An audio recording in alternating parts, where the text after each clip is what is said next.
I don't have myself muted. My desk mic is up. Volume's up. We should be good, my friend. Are you trolling me, good boy? You can hear me now. Okay, good deal.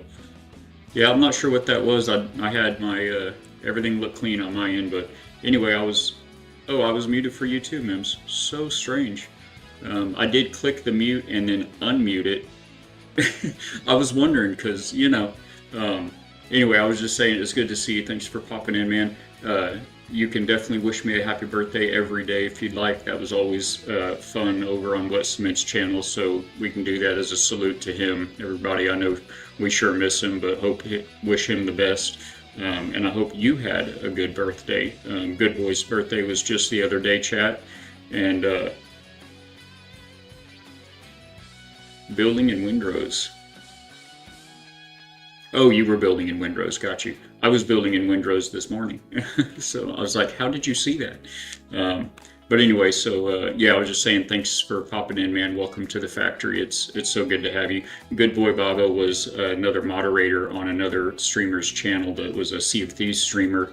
And he made a move with his family and had to quit streaming for a bit, possibly forever. It's been a long time, but it was always good times, and we're happy to have you in here, man.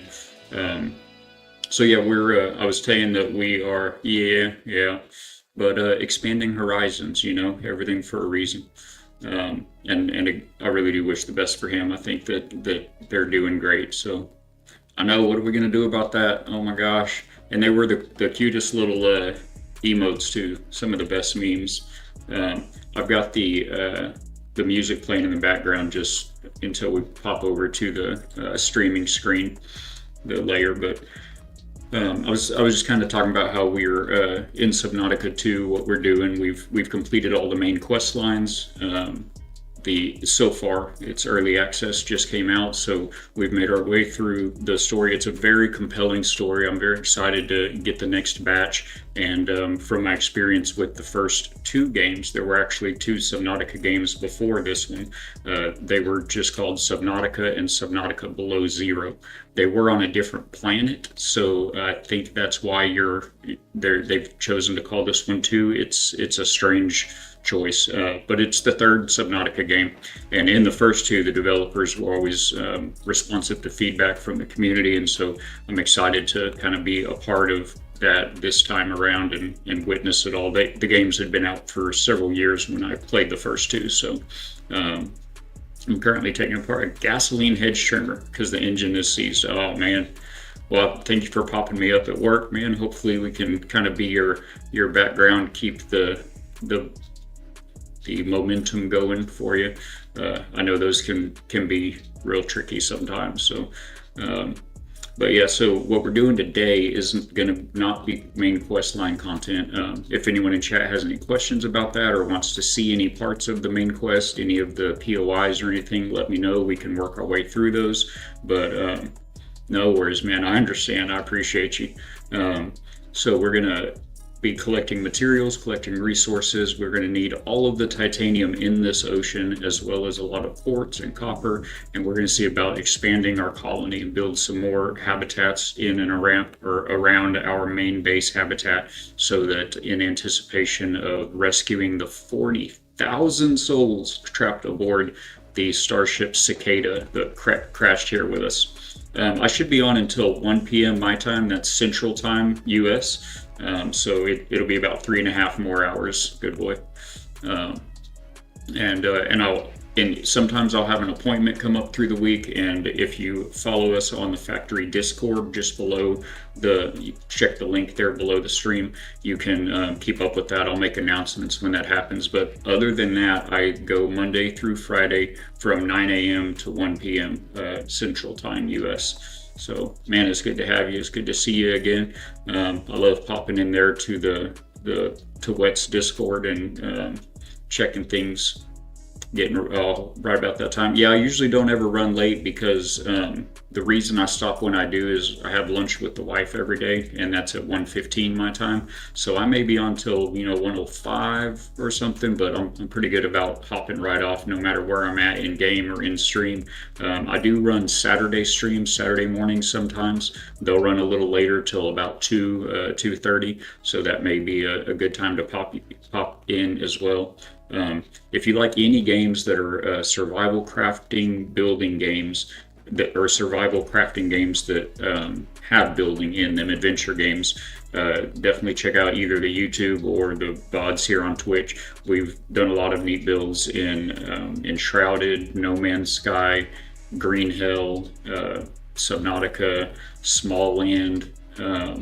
What else? Voyagers of Nera, Aloft. They're all listed there on the factory Discord. When you get in there, it'll you'll hit an onboarding and you select the games that you're interested in, and those channels will be viewable for you.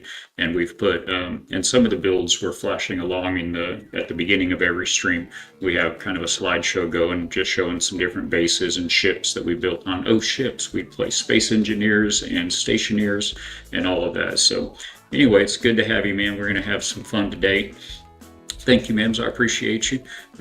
Oh, you know what? I actually changed it. Most people are more used to socials. So if it's !socials, and it should list both the YouTube and the Discord under there. I had a few people try the socials and figured, that'd be better to just do that. So I can do that, good boy. Thank you, sir. I appreciate you. But yeah, those links should work. It took a little bit to get. It's funny, I'm learning all of this as I go, and our Discord was actually just a personal Discord. It wasn't a community server, so the links were expiring every few days or so. That was a fun lesson to learn. But we're growing every week, man. So happy to have you as part of the factory crew. So yeah, today that's what we're doing. I am gonna do a quick, the way I like to start every stream and just every day in general is with a short devotional. And this is taken from a book called Jesus Always by Sarah Young. This was gifted to the wife and I many years ago. And it's just a short reading of, it's layman's terms, common terms, but hey, man, I know you are the master too, and I've thought about it several times. I don't want to pry or, I may die while we're sitting here doing this. I don't want to impose on anybody, from which channel or anything, but I know you guys, between you and Tomahawk, I haven't seen him, or not Tomahawk, Warrior, Incan Warrior. I haven't seen him around any channels in a long time, but yeah, I may well need some help. So any free time you got, I appreciate you, man. God bless you, good boy. Let me take a quick drink here before I do bite the big one. We're not in a great place to respawn, really. That should get us set for a bit. I also mentioned where we're at here, the scanner station. I've built several of these little scanner stations spread across the map, and this is in between the second biome and the first biome over there. We're right in the middle of this big abyss, and it is where the Collector Leviathan will get you. And definitely check out that VOD if you weren't here for it. The first time I crossed this, he got me, and I almost cried in real life. It was horrifying. They did so good with that beast. So anyway, it's good times, but that's where we're at. These scanner stations, you can choose different resources in the game to scan for if you're having a hard time finding enough of whatever particular resource you're looking for. So again, real quick, just this daily devotional for May 20th. It's just kind of put into layman's terms, 3 or 4 verses, and about how maybe you can apply it and just give everybody a little hope and healing. So this today is from John, Timothy, Psalm, and John again. And it reads, I am the gate. Whoever enters through me will be saved. I am not a locked barrier, but an open door for you, for all my chosen followers. I came into the world so that you might have life and have it to the full. A full life means different things for different people. So in your quest to live abundantly, don't compare your circumstances with those of others. You don't need as much money or as many luxuries as your neighbor in order to live well. Godliness with contentment is great gain. I want you to be satisfied with my provision for you. If you have food and clothing, the basic necessities of life, seek to be content with that. If I give you more, respond with joy and thankfulness. But don't cling to what you have or covet things you do not have. The only thing you can cling to without harming your soul is me. No matter what you possess in this world, remember, little or much plus me equals everything. And that's just kind of extrapolated from John 10:9 that says, I am the gate. Whoever enters through me will be saved. He will come in and go out and find pasture. The thief comes only to steal and kill and destroy.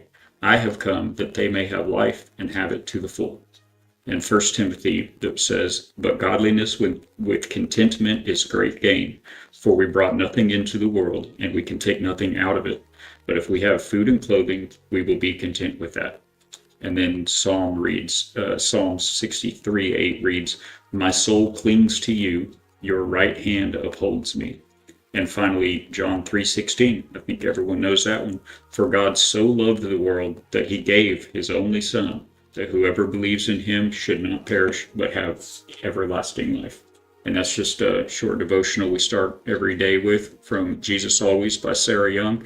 You can still find that in all the bookstores available. We've had it for years, and it's been a blessing for us. So again, happy to have everybody in here. We're gonna jump right in. Let me get full screen with it. That's a button, but it's not the right button. Yes, thank you for joining. There we are. All right. I had to move my camera if anyone's wondering. You had the worst morning today? Hopefully this helps. My bicycle had a blown back tire, and my dad's bike also had very low tires, so getting to work was a struggle. I got access to an air compressor so I can blow it up, but it was a tough ride, man. You got to stop every bit. I've been on the bike before. I know that can, man, I mean, stopping on the side of the road in rain to, reset a chain, and I'm glad you got there. I'm glad you got home or got to work and have access to that air. If you don't have one already, if this ever happens, very often, or if it's a thing, I know Ryobi and maybe a few others, they make these little battery-powered air compressors, just handheld air compressor now, that'll fill up a car or a truck tire. So for a bicycle, I bet they've got some real compact little ones that you can just and our power just went offline, so apparently that bio brick that I mentioned lasts so long is gone. I only threw one bio brick in there. Oh man, this thing was running on overdrive too. So we'll come back with a bio brick when we get back here, but we're going to suffocate if we hang out here very much longer. So I'm going to hop out of here. Again, we're looking for resources right now, titanium, quartz, and the like, to build some more.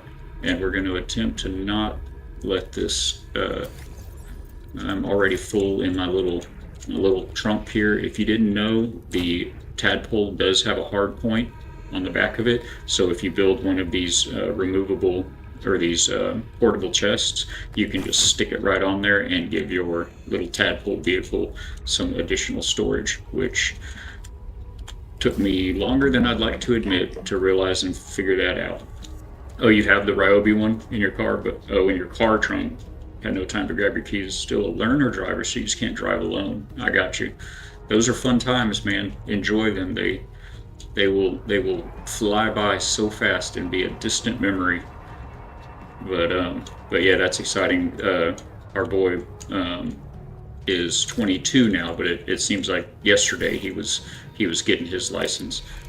Honestly, I'm glad to hear that you're getting on top of it, because I don't know how common it is, but it seems pretty common nowadays that a lot of younger folks are like our boy. He doesn't, and I say our boy. I've had him since he was 13 when I met his mother and moved in with my wife, and but he's her son from a previous marriage, but he and his two older sisters are very much like kids to me. So, but anyway, he got his driver's. He did the permit, he did the driver's license, and oh wow, massive backlog on tests has held you up for a year.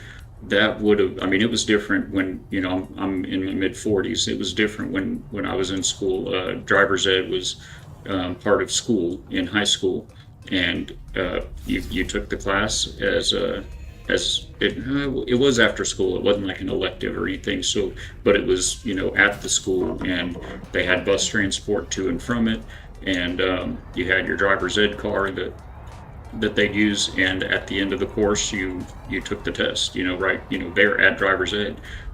You only had to go to the DMV to afterwards, after everything, to have like your finger or your picture taken, and all that jazz. So but anyway, when the boy went through it, it was a lot different than that, and he got his whole learner's permit, and then he did that. He got his driver's license, and after all that, we bought him a car, and he's he's 22 now, and wait, oh my gosh, no, he's 24.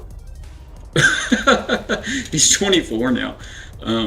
Anyway, he never drives. He never drives anywhere. He got himself. We're down here on the Gulf Coast of Florida, the Emerald Coast of Florida, and there's everybody takes golf carts and bikes everywhere down here, and that's what he does. He bought himself an electric bike. It's a regular 21. I think it's 21, either 18 or 21 speed mountain bike, but with the little motor, the electric motor on it, and that's what he.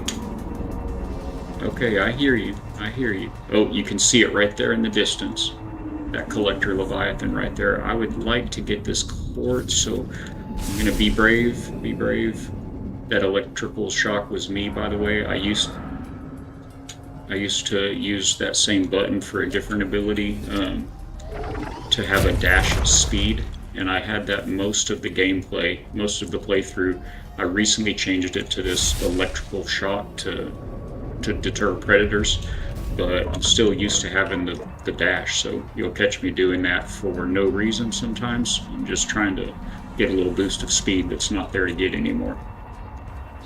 Senior car. Oh yeah, that's awesome, man.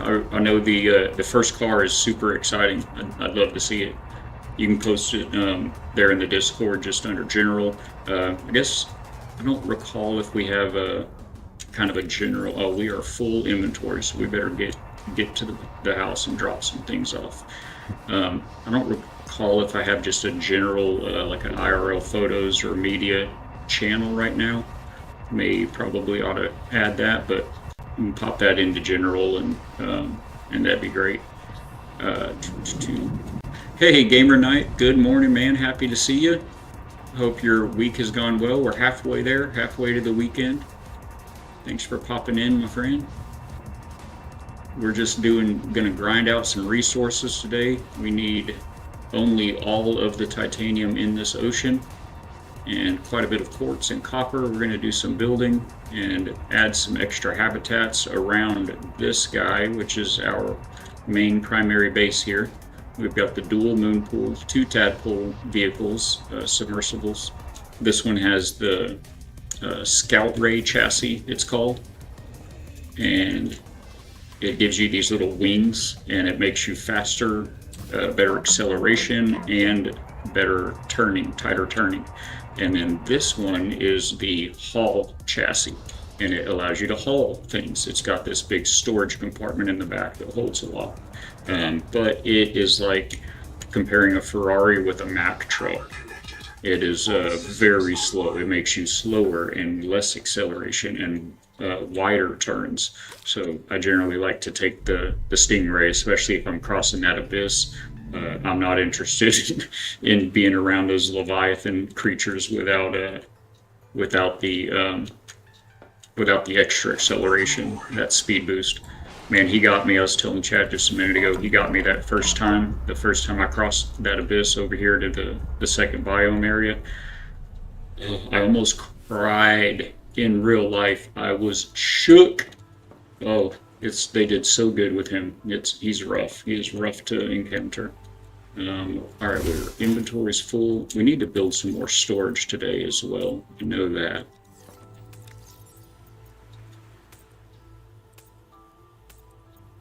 What I'm not sure about, and we'll science this out today, is what kind of proximity to your main base do additional buildings need to be considered a separate base?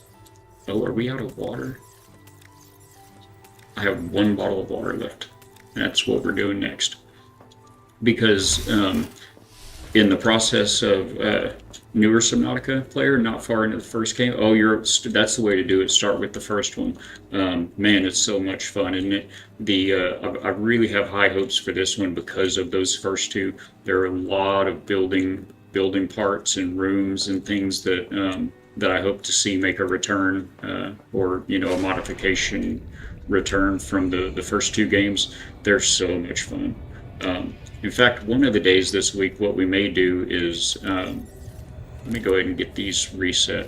We may actually pop into those games and just as a refresher and to kind of show kind of a showcase of the bases that we've built in those games, as well as our Cyclops is the name of the big submarine that you get in the first game, and then the second game you don't have the Cyclops, but you have it's called the Sea Truck, and it's kind of a smaller submersible, similar to the Tadpole, but more square shaped, but it has modules that you attach and you put them all together like a big 18-wheeler kind of a truck. And so you'll have like a sleep module and an aquarium module that sucks in fish from around you that you're swimming.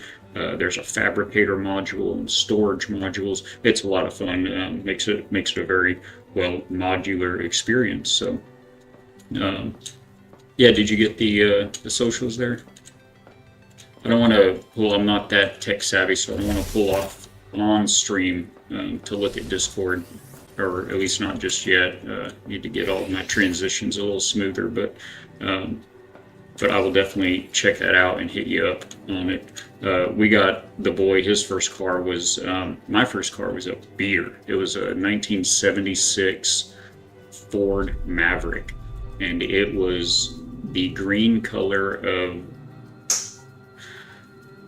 the natural substance babies are known to create, that has that wonderful green color. I don't know what Ford called it or what they were thinking, but it was the 70s. They were making brown refrigerators and green stoves and everything. Didn't work for Discord. That link that Mims just popped didn't work. If you were able to, real quick, try it under the stream in the about section, about me, all of those panel headers, the YouTube and Discord and all that, those are actually buttons. If you click on the Discord button, it should also work.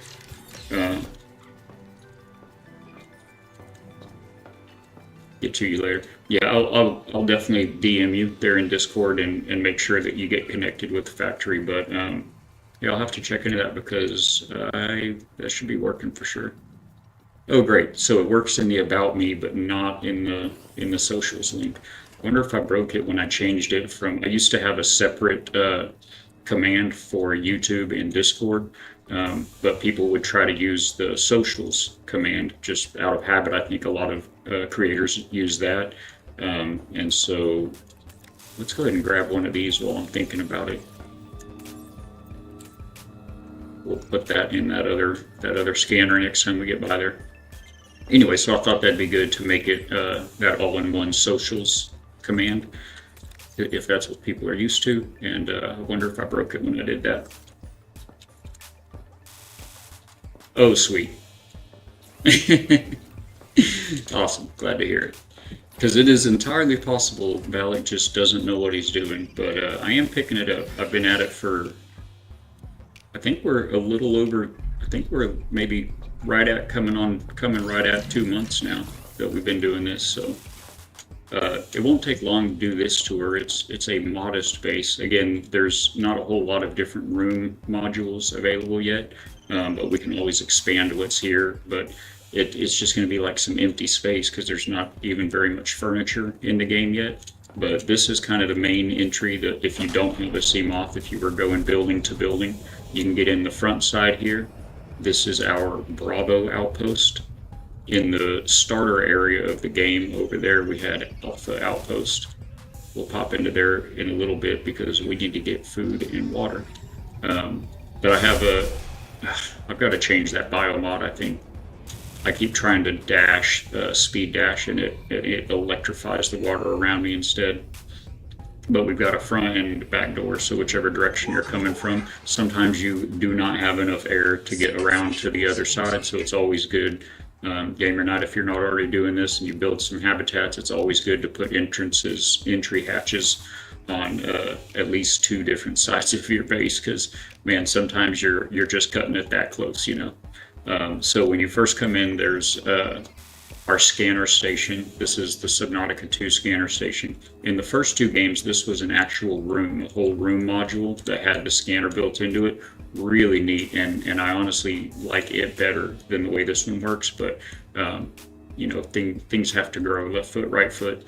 So anyway, this thing, you turn it on just here at the main panel, you select what it is you're looking for. If we were after some more lead, you select lead. It does hog a lot of power. If you look up here in the top left, this is how much power you have. It should be all green, meaning you have all power. As you start using things, the red will start filling up. If you have all red like this, that means you're using all of the power that you're creating. So ideally you want at least a 50-50 split there.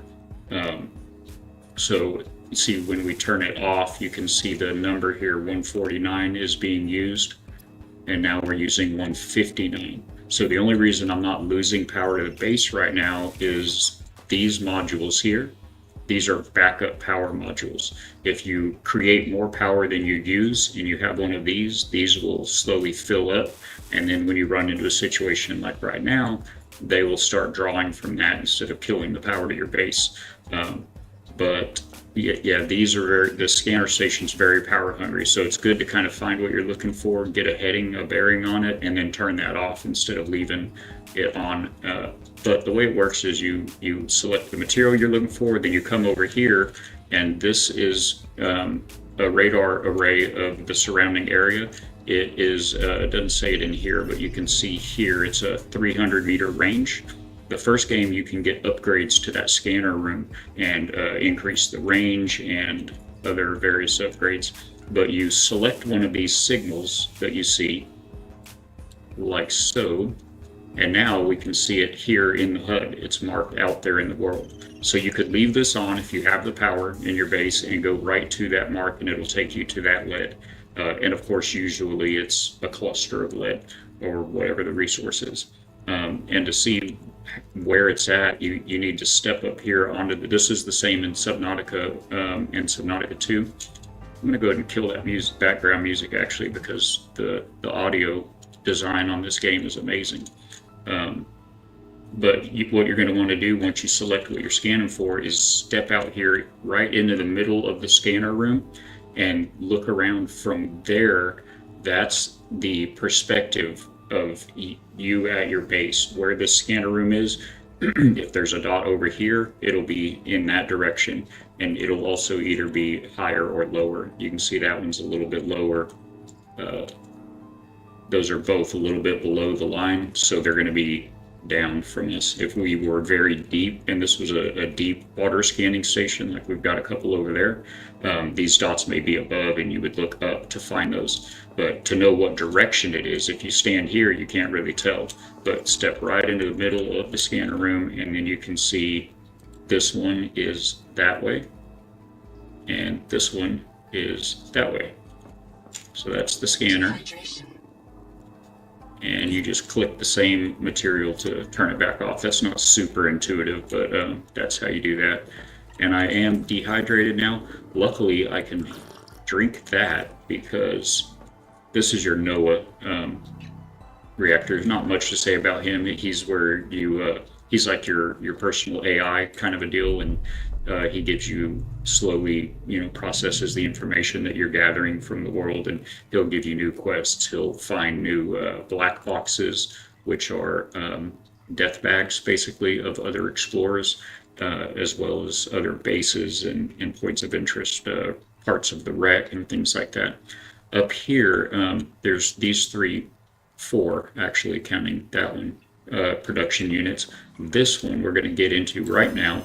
This is the biomods. You use your scanner, your hand scanner, to scan materials, resources, plants, structures, building parts like a chair or dining room table that you find in the world. And once you scan it, you'll get a data bank entry on your PDA that'll tell you all about it. I mean, all about it. It'll take you hours to read all of the data bank PDA stuff in this game. They and it's the same in the first two. They really go deep into all of the creatures and their biological makeups and everything.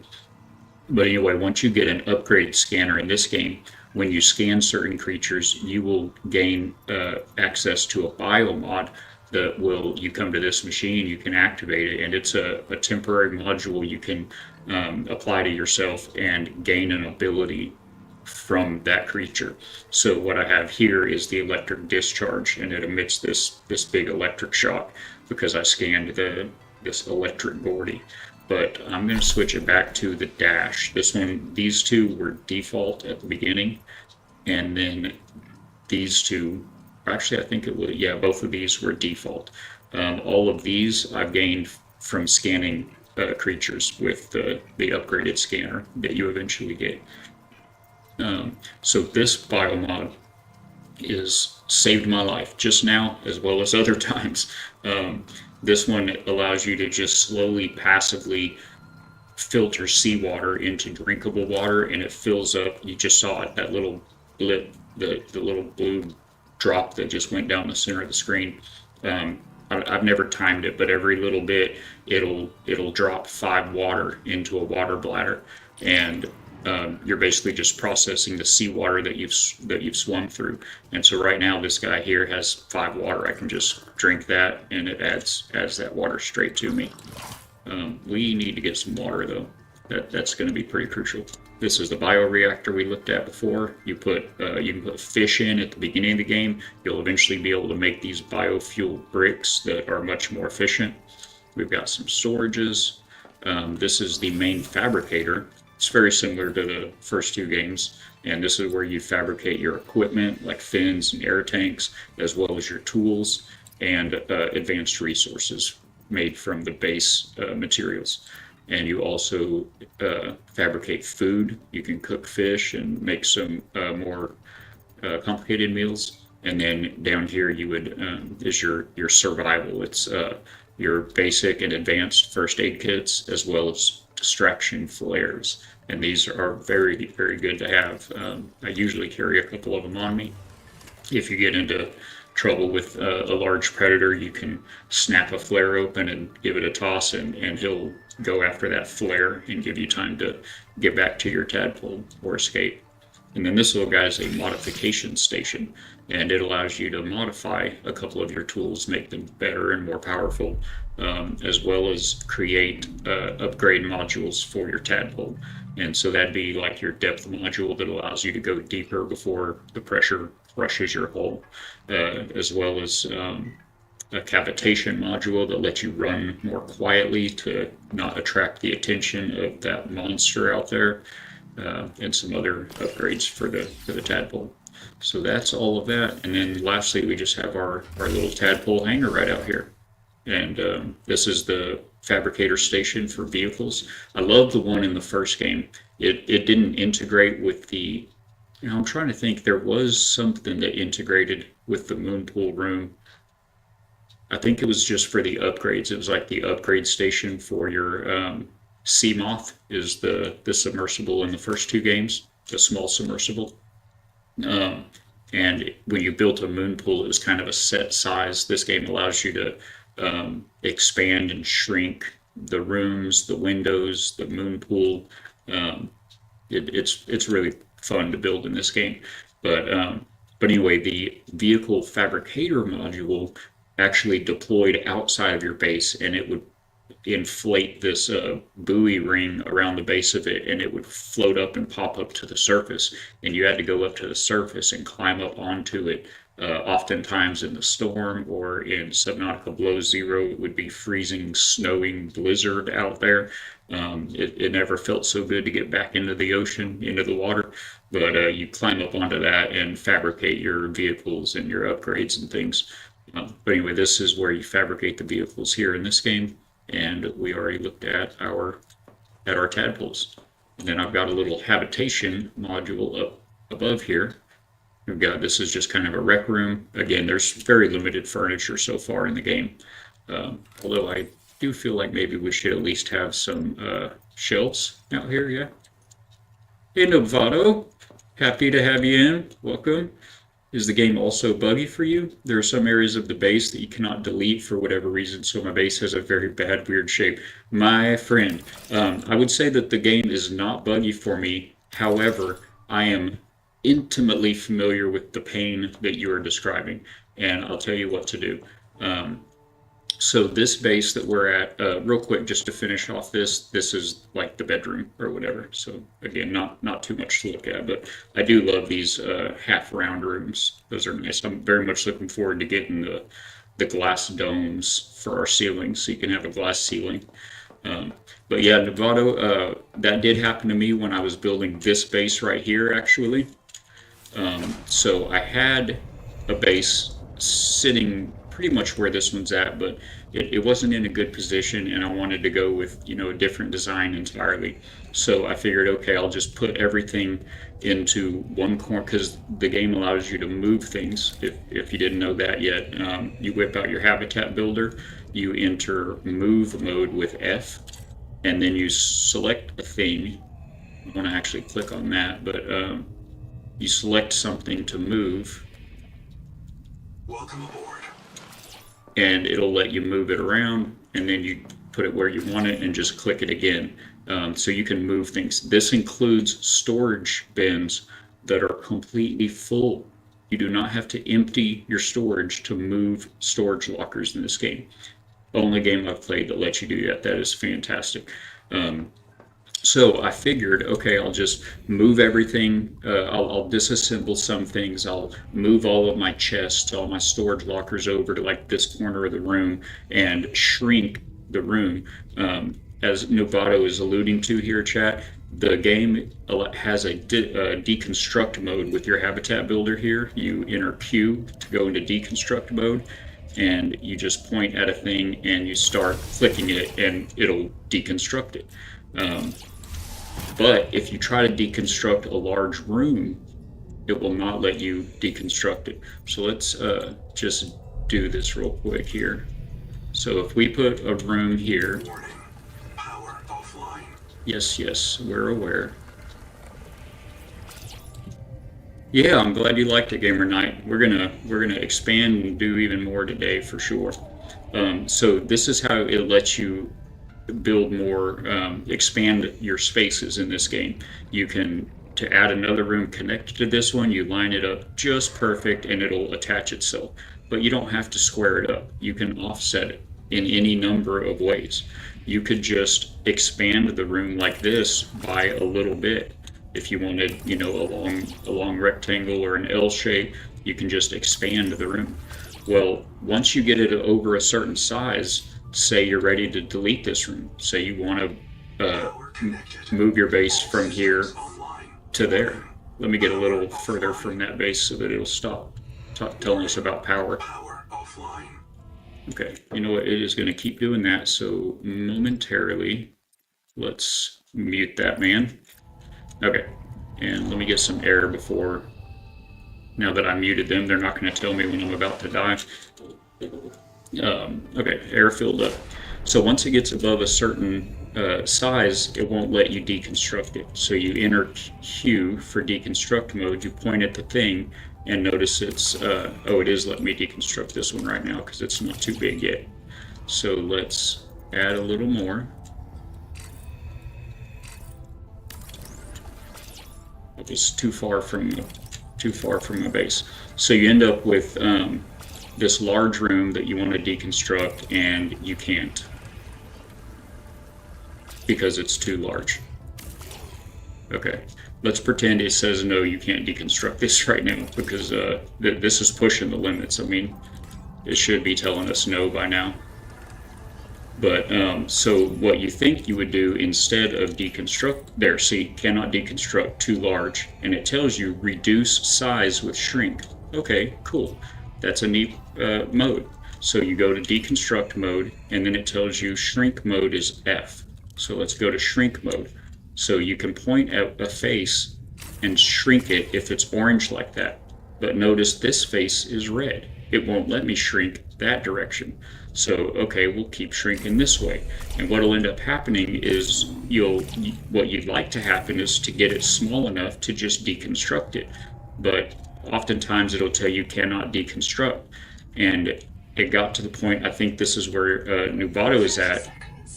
Exactly. Yeah, that's what I was about to say. What happened to me and what's happened to Nubato here is you'll get to a point where you have shrunk all of the sides that you can, and you're looking at a red mark on every side that you point at. It won't let you shrink anything else, and it won't let you deconstruct the whole thing. It says it's too large.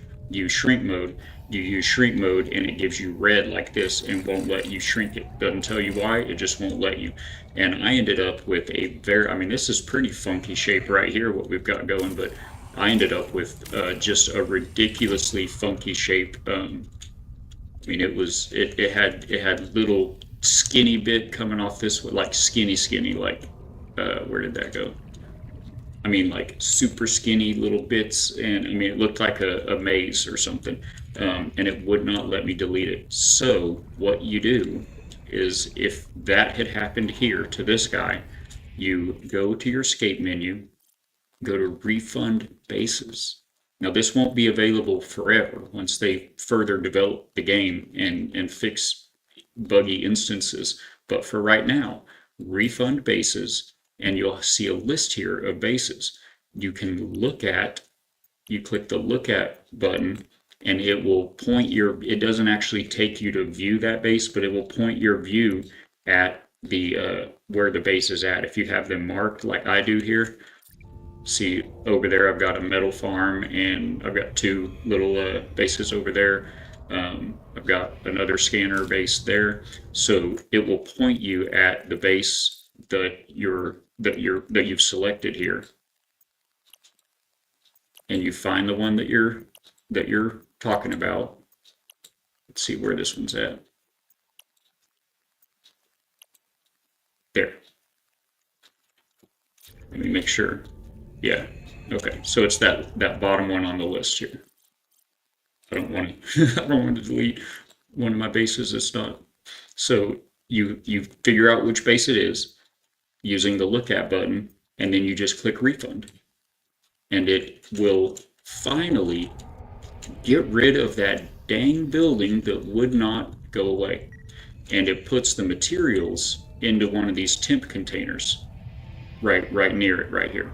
So for now, that's how you get around that. It did take me a bit to figure that out. I was on that struggle bus, my friend, right there with you. And is my inventory full? No. There we go. So I'll grab all that, and then the temporary container disappears, and voila, it's finally gone.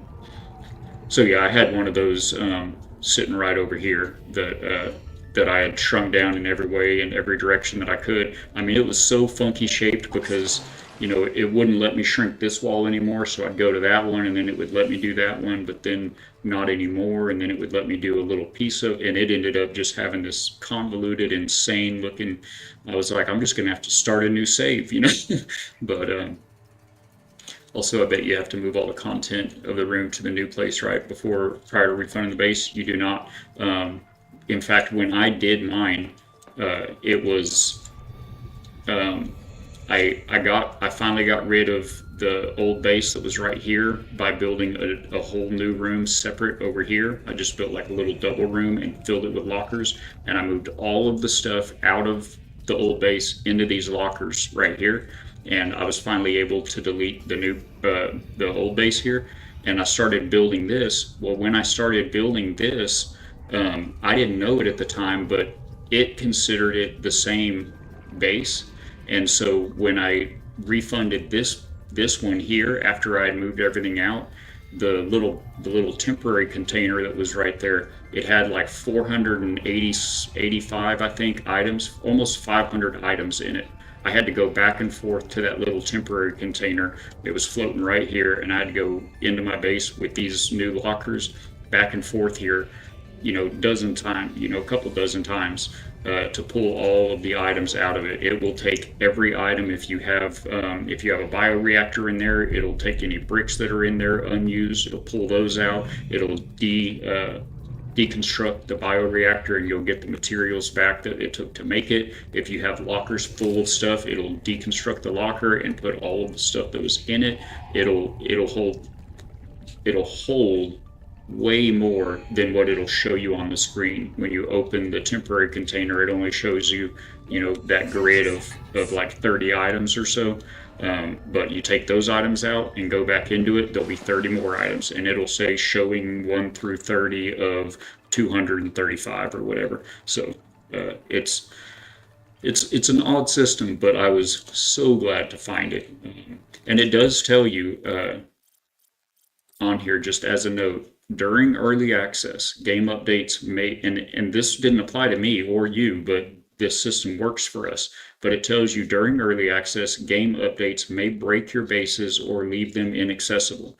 This screen lets you refund them, returning all resources and stored items to a temporary container near your player. We ask you use this feature only when it feels necessary. So my base was not broken by an update, and it was not inaccessible, but it felt very necessary. So I think this is part of the reason they designed the tool for. So yeah, hope that helps. We've got to get some water post haste, chat. Even though I am passively making water, let's empty our pockets. I'm so bad about that. Like I said, we're gonna have to make more storage before too long. For too much longer. Man, Gamer Night, it's so exciting. I'm so excited for you that you're playing the first game for the first time. There is, well, I'm not going to spoil anything for you, but there's just no way you're not aware that there are creatures out here that are dangerous for you called leviathans. And I had to focus what I'm doing for a second here. And these leviathans, there's several of them. And there's one in the first game that he was just the classic scare the socks off you bad guy. He's called a Reaper, but like in Sea of Thieves, he's called a Reaper Leviathan. And oh my gosh, he's so scary.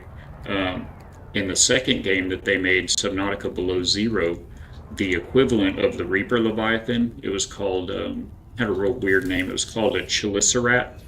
And the Chelicerat Leviathan was kind of a shellfish on steroids type of a number. And he just did not give me the same feeling for whatever reason. He would still destroy you. He would still destroy your sea moth and all that, but he just didn't scare me, Not like the Reaper Leviathan does. And in fact, in this game, they gave a nod to the Reaper Leviathan with a piece of furniture right here. I can't set it, but you can kind of see a little bit of what that guy looks like. He's so scary. Anyway, the Chelicerat in Subnautica Below Zero, he just wasn't as scary for me. That being said, this game, so far, they have introduced really two big aggressive leviathans, but if you don't go out of bounds, if you follow the warning that it gives you when you hit the big red wall at the edge of the map, you only ever see one of these predator leviathans. If you don't heed the warning, like Balak didn't, because I just have to know, you will see the other predator leviathan in this game. And both, that one is very scary as well. I don't know what he's called yet. I haven't heard, but he's actually, it looks like one big creature, but he's actually one big creature with 3 little baby creatures on him. and he will like split, and he's got a little guy right here on each fin or wing, on each shoulder, and then another one on his back, and he will let out a screech, and they come off of him, and they come at you, and so he's pretty gnarly. But the main predator that they have, the main Leviathan predator that they have in this game so far, is called the Collector Leviathan, and he scares me more than the Reaper Leviathan. They did a really good job with him. He is terrifying, and so we'll see him if you happen to stick around and catch that moment in a stream, or you can go back and watch the VOD. But I'm not gonna go look for him. He's terrifying. It's so good. They did so good with him.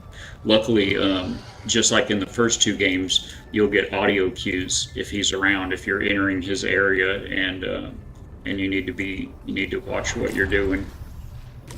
That's that speed dash that I was trying to use earlier when I was using the electric shock. Your active and passive biomods. Oh, my inventory's already full. Your active and passive biomods are called that because the active biomod. Oh, I didn't finish emptying my pocket. Apparently, I got distracted. Your active biomod, you have to activate to use it. The passive biomod just passively does what it does. So passively, I'm creating seawater all the time. But if I press shift, where did that green guy go? I'm sure you saw that. It'll give you that speed dash. Whatever your active biomod is, it has a 5-second cooldown, and that's indicated by a timer just below your depth gauge up top. Oh, I dashed right past that guy. Oh, what happened? These green guys here, they're kind of the best food,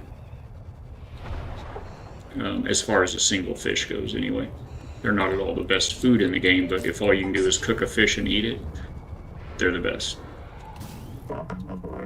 We cut that one pretty close. You have here tell of these creatures. Nervous for my first encounter. You'll be okay. You're gonna get through it, but you should be nervous. They've really done a good job. Hats off to the team for what they put together. I really don't feel like this game is a horror game. There are a lot of people that call it that, and I guess it depends on how you feel about the ocean. Really, with me, I used to be a commercial diver. I was a deep sea diver through my 20s, and I'm very comfortable with. I'd spend anywhere from 2 to 4 hours at a time on the seafloor, just turning wrenches and setting up rigging and on abandoned well sections and pipe sections and cutting things apart and all this. So I'm really comfortable with it. There are people, of course, that have a deep lying fear of deep water. They have thalassophobia. And so it depends. If you're one of those, I'm sure this game is absolutely a horror game for you. Just be in here every moment. For me, I wouldn't really call it a horror game, but we're almost full of inventory here. I'm gonna kind of head back, but it has moments, and they're placed appropriately. It has moments that are just terrifying. I mean, the first game, the wife was reminiscing about it just the other day. The first two games are not multiplayer. There's a mod from, I believe it's Nexus Mods, that you can get to enable multiplayer. But she didn't play the first two games with me, but she did watch me play them. And we were reminiscent about that, especially the first one. I mean, by the time you play the second one, you're kind of, more or less, you kind of know like what to expect a little bit and everything. But especially that first game, seems to be the case. Folks with fear of the depths are in constant terror. I know there are even few people streaming it, and man, it's hard to watch. Lots of screams and everything. Purple Ninja, good morning, my friend. Good to have you in. I hope your Wednesday is going good so far. But yeah, the those scary moments are just so well done with the leviathans. They can be really terrifying. I will say one thing about this game compared to the first two, and this would really apply for you, Gamer Knight, is man, you had just better be prepared. And what I mean is, it takes a good bit of material to create a submersible. In those games, it's called the sea moth, and it takes a lot of material to make a sea moth. And when you go out into areas that you haven't been to before, you better just slow down and go ahead and get all of those materials to make that sea moth. Get them again. Maybe even make another one. Because it's fairly likely that you'll find one of the leviathans. There's actually two in that game that are very scary. And both of them, not only will they kill you, they will destroy your submersible. I mean, it's gone, not in the game anymore. So, at which point you have to make another one, and it's a bit of a grind to make those. Let's not die here. So yeah, I would advise it's a little pokey. You're excited to get to that new area, hit that next mission, that next waypoint, but you'd be well served to, because usually when this happens and you die and your sea moth is destroyed and now you're back at your save point, you're back at your base or whatnot, you were right in the middle of something. You had something in your pocket. You have got to get back there now. You don't have time to build another sea moth. I mean, I found myself swimming, just swimming, but I'd throw like 4 air tanks in my inventory and just swim back to where it was, because I've got to get that body. I need it now, you know. So yeah, it'd serve you well to take a moment and build you a backup sea moth. Yeah, it's any interesting creatures in my line of work. Yeah, one mostly, but kind of two. I don't like talking too much about the second one. I'll just say that manta rays are not friendly, and fishermen back in the day used to call them devilfish, manta rays, and it's for good reason. So I'll leave that there.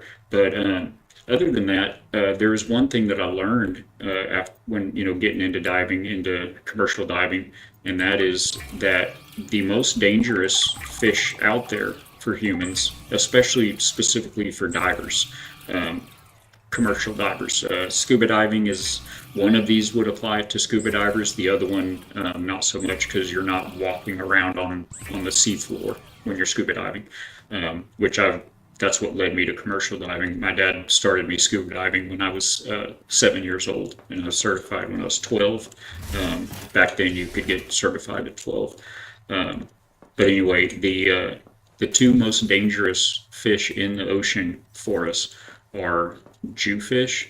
They renamed it, I guess, to be politically correct. They call them Goliath grouper now, but forever it was called a Jewfish. It's still, to me, it's still a Jewfish. But so Goliath groupers, they're so large.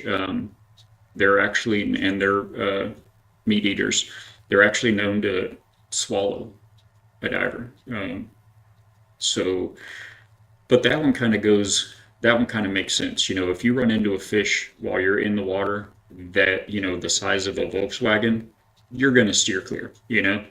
The other one, though, was a surprise. The other one is called a stonefish, and it's the most dangerous fish for a human in the ocean.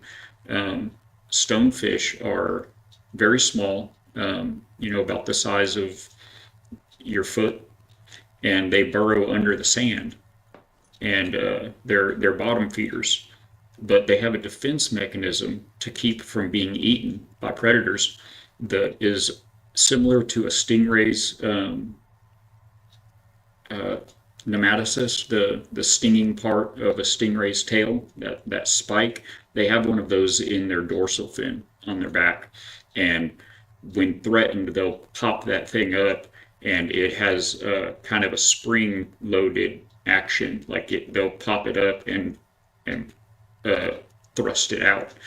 And it's so strong, and the muscle that thrusts it is so powerful that it will easily pierce right through a bottom boot. So it'll stab you in your foot, and especially they make steel shank boots. You've heard of steel toe boots for divers. They make steel shank boots as well that have a steel plate in the bottom of the boot for that reason.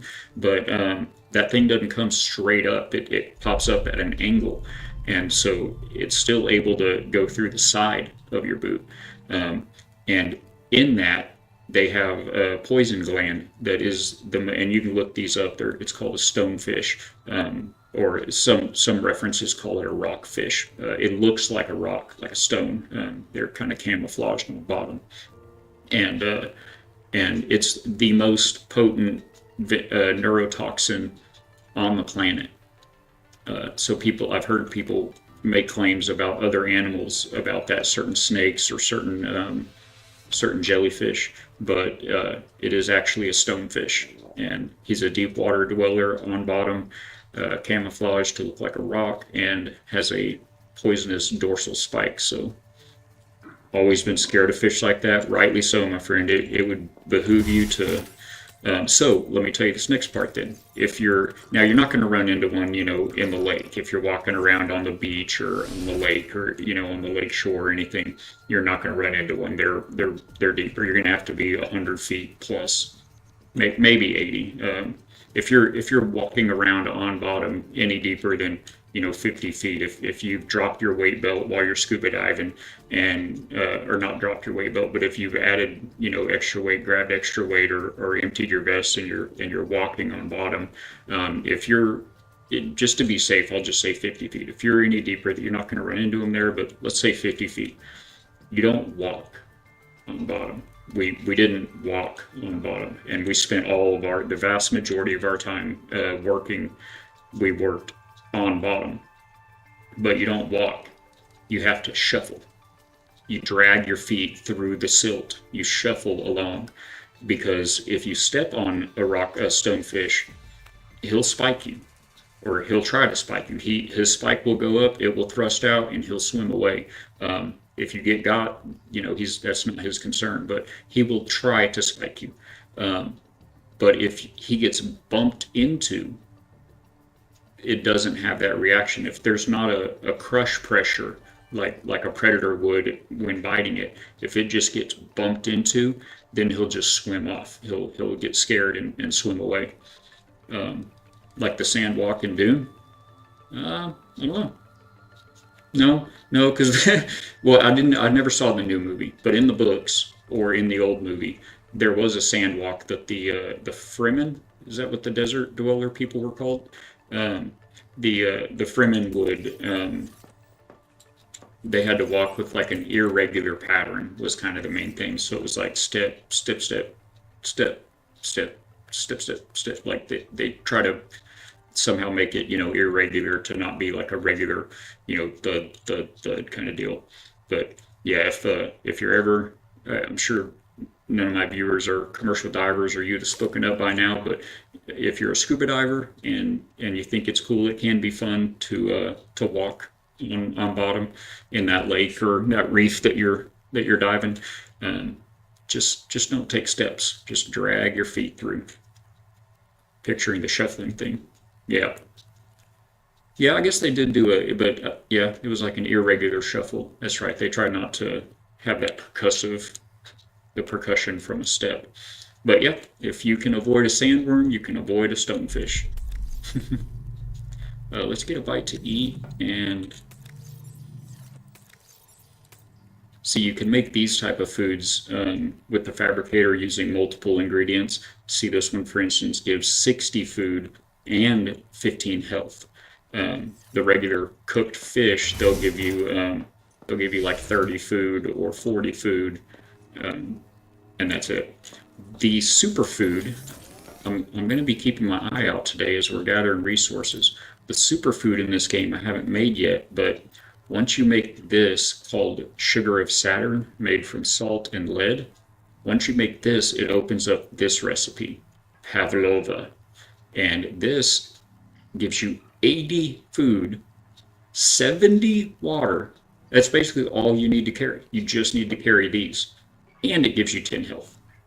I mean, that is an inventory saver right there. Inventory space saver. It gives you all the food, all the water, and a health buff.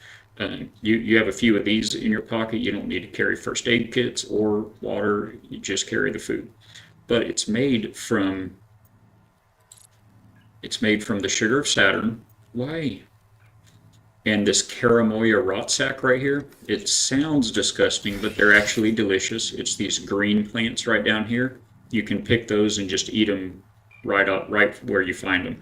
They're not great. They're only 10 food, plus 10 food, but it takes the Caramoya rot sack, the sugar of Saturn, and then this deepwing egg clump. Where do you find that? The deepwing is a Leviathan in this game, and this guy, Deepwing Brooder.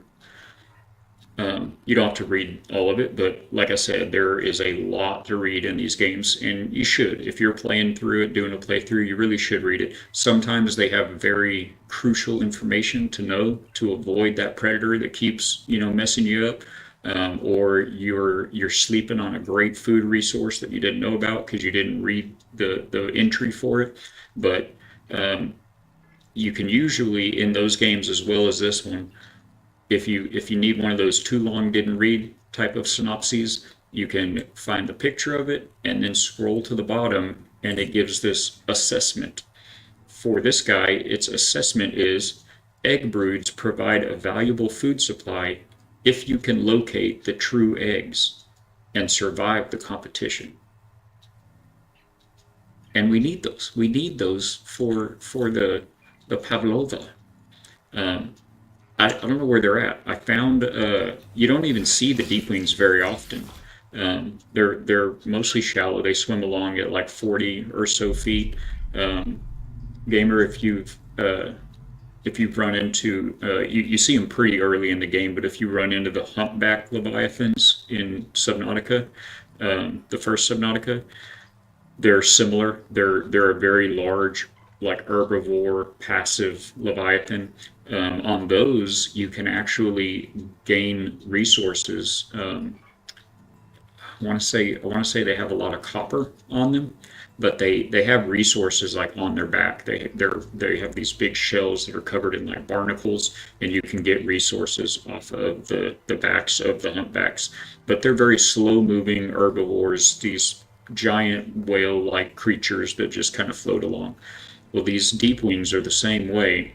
They're kind of not aimed very aptly because they're not real deep. But I followed a group of 3 of them around this map for like, I don't know, it felt like forever, but probably 10 minutes or something. I stopped following them because it felt like they had taken me outside the map. Like we'd been going in a direction I know now to be a dangerous direction in this game for too long. And so I turned around, but I don't know where to find their eggs. There was an egg of some type somewhere down back there in these deeper reaches. I remember seeing, and I noticed it was an egg because it was like cracked. There were like a couple of them laying there, but they were cracked open and empty, and there wasn't anything to scan on the scanner, unless I missed it. So, yeah, if y'all see anything that looks like an egg, that would be fantastic. Generally, the reason I've moved my camera for Subnautica is because when your reticle is pointing at something, am I ready to leave? No. When your reticle is pointing at something that is scannable, that you haven't scanned before, or that's not scannable again, or that is, scannable again, you'll get a little indicator in the bottom right behind where my camera normally is. And also when you're in your tadpole submersible, it gives you your health and battery power for the tadpole. in that same spot there. So I kind of slid myself over here for Subnautica, but now we're ready. Oh no, we want to eat. We want to eat, and then we'll go. I'm gonna bring another one just so you see how many of those Sugar of Saturns I have. Are these all the good ones? Okay. There's these. They all look the same with the icon. All of the prepped foods are in that little Tupperware dish. But yeah, if you see that scanner icon pop up and I don't notice it, feel free to shout it out in chat. Let me know. We need to know all of the things about all of the things. Where do I have raw fish up here? And that works for water. One huge improvement. I'm still gonna label my containers, and I just moved everything over from that other base I was talking about like yesterday. So these containers are all jumbled up and mixed up, but you can label the container right there. I think you saw I have some label. Yeah, here these say biofuel here. How are we doing in biofuel, by the way? Oh, plenty. So you can label them, but we need to, I think I'm going to have to ditch these windows, and I'm going to put some of these wall lockers. You can put these on the wall up above. If you hit F, you can turn snapping off. This is with snapping, but you turn it off. You can put it just wherever you want it. So we're going to have to add some of these smaller ones along the top here. I just know how resources get in this game, and especially if you're stocking up to do some building like we're going to be doing, it is going to be a thing. So yeah, if you see that little gun icon pop up in the bottom right, in fact, I'll show you exactly what it looks like here. This won't be the gun, but you see that icon popping up. It's saying use your multi-tool, your little axe right now to harvest this particular plant. It'll be that icon pop up in the bottom right, but it'll be a picture of this tool, our little scanner tool. So, yep. Actually, was that it? No, it's all the little multi-tool. So yeah, we wanna find those eggs bad. In fact, I think we'll just go down here. We'll just go deep, because I think it was somewhere down here that I saw the broken eggs. That was before I read that about the, I hadn't unlocked the recipe for Pavlova yet, and so I hadn't read the entry on the Deepwing brooders. I hadn't taken my own good advice, so I didn't really catch what it was. Oh, that's those green fish right here. They make these "I'm so scared" noises.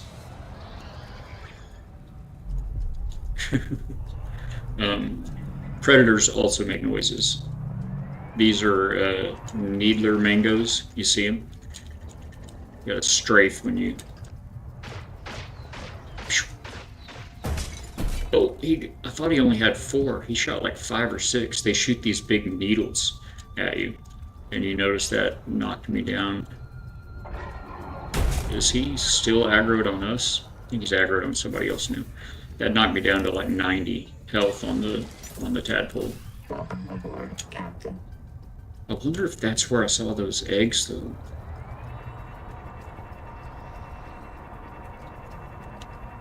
This is a needler nest in this cave in here. Kind of wondering if it wasn't in here. If you just keep moving, you can avoid their projectiles. Just don't stop. Whether you're in your tadpole or free swimming. This is where I saw them.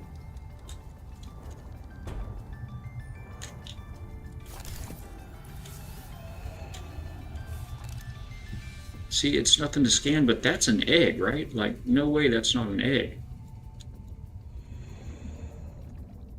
I just thought at the time that it was a needler egg, but I wonder if this is the deepwing broder eggs, and that's what it meant by if you can survive the competition, because there's these needler mangoes around. Get our little wrist rockets out. See, look at all those. But they're all... What was that? Did something move in there? I think it was just a little bit of... I turned motion blur off in all games, but this game has two listings. It has motion blur and water blur, or underwater blur. And I've turned them both off, but...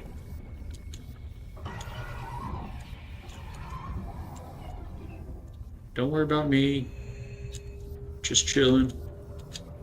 But I still get a little bit of blur sometimes, I think. I just want to look at all of these. Like, why are these... What was that? What is that? These little bugs? What? What was that? You'll do that a lot in this game. What was that? What was that? Oh, this guy's targeted me. See how far they will target you from? Where's my air? Whoa, whoa, whoa, whoa, whoa.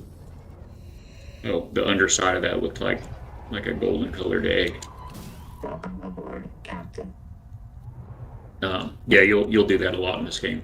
What was that? What was that? Did you hear something?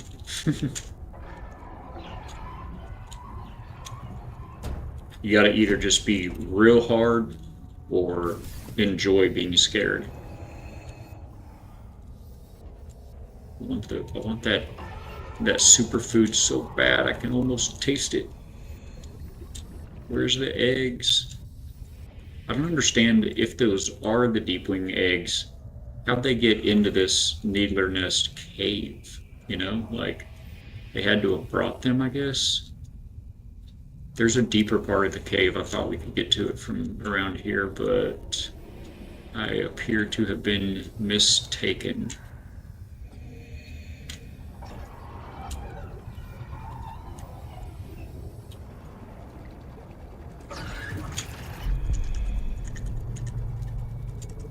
Okay, I see you. I hear you. Don't mind me. Definitely don't shoot me. Let's check out the deeper part of the cave. It's right around here somewhere. Here we go. Easy does it.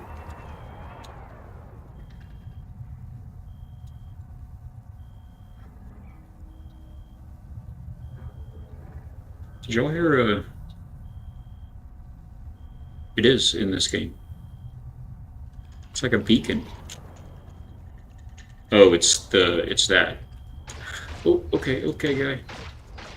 I think the first time I came in here, there were so many needlers down here, or for some reason, I could not stay long. I bet those eggs might be down here. Oh, those guys right there are the worst. They're so fast, and I don't think this affects them. Does it destroy them?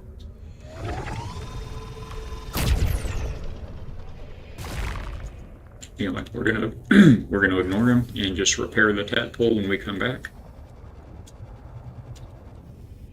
Oh, I was mentioning how the Reapers and the other Leviathan from can't remember its name right now. It's very scary also. But man, once you've had to deal with the Reaper, it's like you can do anything after that. Found her stuff already.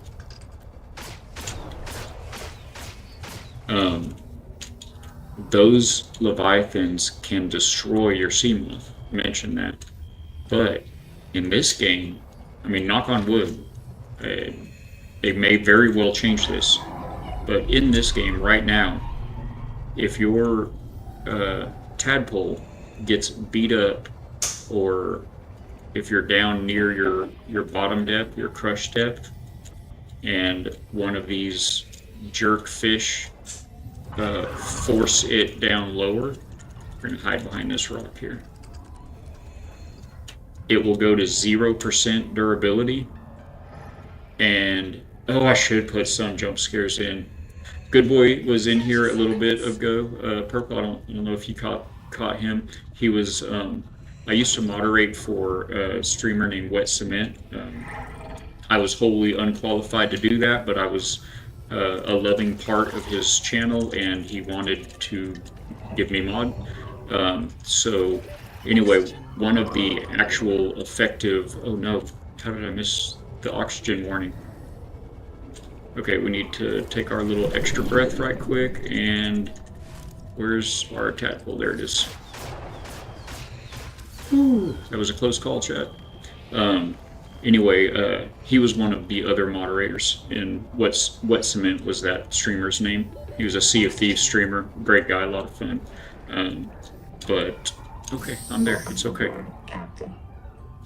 Does that refill my? Okay, it does refill my little emergency oxygen bladder. That's very good. This, I'm in a cave right now, so I can show you this emergency bladder. It's a handheld, grippy sticky. You can suck it like I did a minute ago to get a little bit of extra air, or you can right click to shoot you all the way up to the surface real fast. And if you hit a cave or something, it just turns off. And then once you get it into oxygen, either in your base, your tadpole, or once you break surface, it refills with air. So those are very good to have on your toolbar all the time. Anyway, Good Boy Baba found me today and found the channel here, and he popped in for a bit. He's working today as well, so he may be in and out, but he offered to have lend a hand if needed on the Discord. We may ask him about the best way to do that, or because with the channel point redeems, I don't remember what it was now. I didn't mess with it again after the initial time, but I had some sort of difficulty. I'm just trying to ignore the guy right now. I had some sort of difficulty with audio effects, with audio functions. These are gotta just be their eggs, right?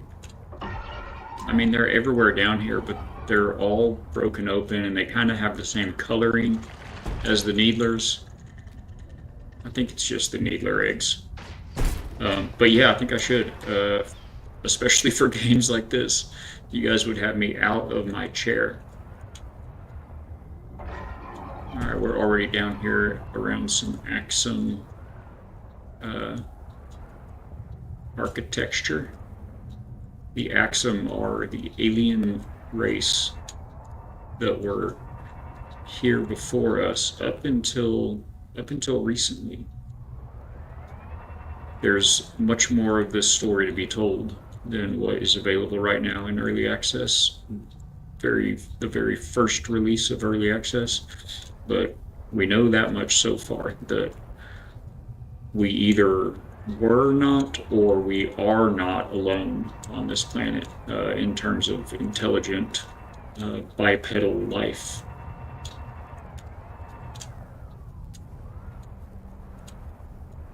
These are the thermal vents. They are hot, hot, hot. You get a temperature indicator on your screen there showing you how hot it is just in front of you. Over 100. Oh no. What is it, 5 minutes? I do have that at least. Okay, 10:45.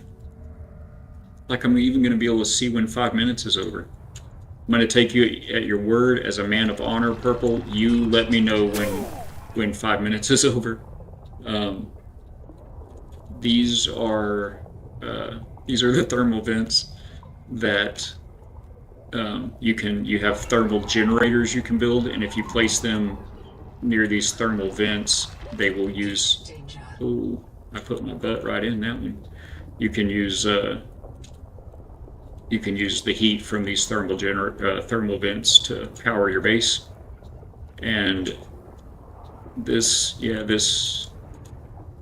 that is gold. That's what gold looks like in this game. It grows in these like lattice structures right around the thermal vents. But I don't see eggs. I don't see eggs. Purple, if you see any eggs for me, You speak up. Everything everything looks kind of the same right now. Oh, I didn't think about this. I'm gonna have a hard time reading chat too. Thank you, Mims. You are the best one. If I haven't told you yet today, the best, the best. Um, Remind me again. I thought about it. I think it was this morning, either this morning or yesterday morning. I was going through, just going through some prayer and whatnot, and I was thinking about you, and I was thinking about your pup, and I was trying to remember. I think you told me that her operation was rescheduled. Was it June? I think it was. I think it was like June 5th or June 11th or something.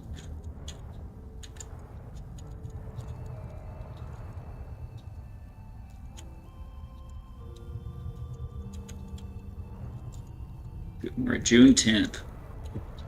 I'm happy for the colors, the name colors in chat. I kind of get to where I know, purple's purple and Mims is red, and who's what color, gamers green and whatnot. But yeah, so if somebody happens to do this to me with my glasses, I can at least see that a new message is popping through and who it might be from. So that I can appropriately ignore the messages from whoever did this.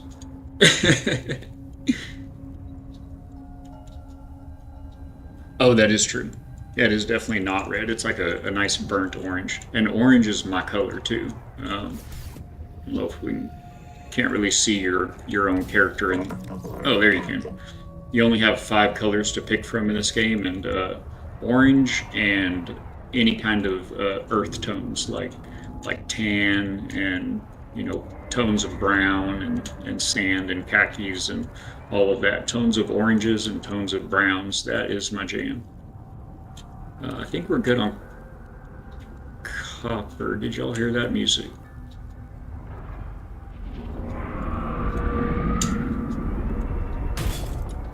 Reverse. Yep. Okay, so I didn't even finish this thought earlier, but I started to have the thought to tell y'all that at least they give you music cues for the Leviathan.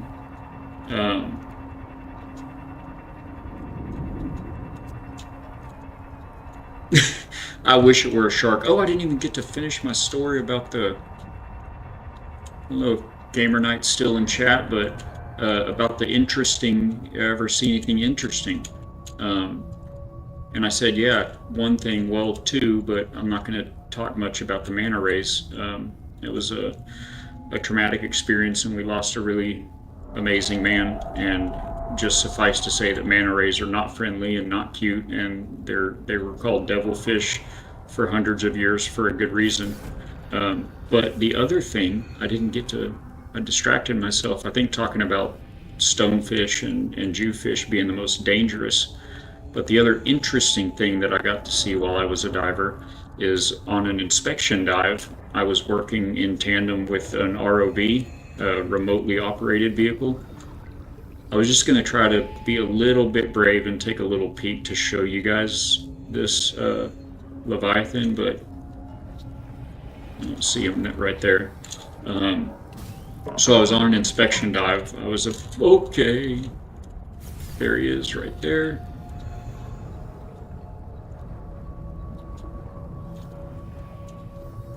I think there's enough coral and rock and everything right there to shield us.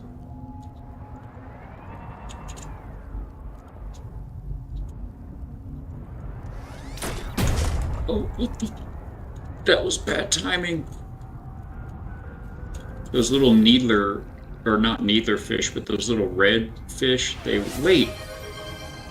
I think it's I think it's that blue thing. I think that's a speed booster, like in Mario Kart. Oh, thank you.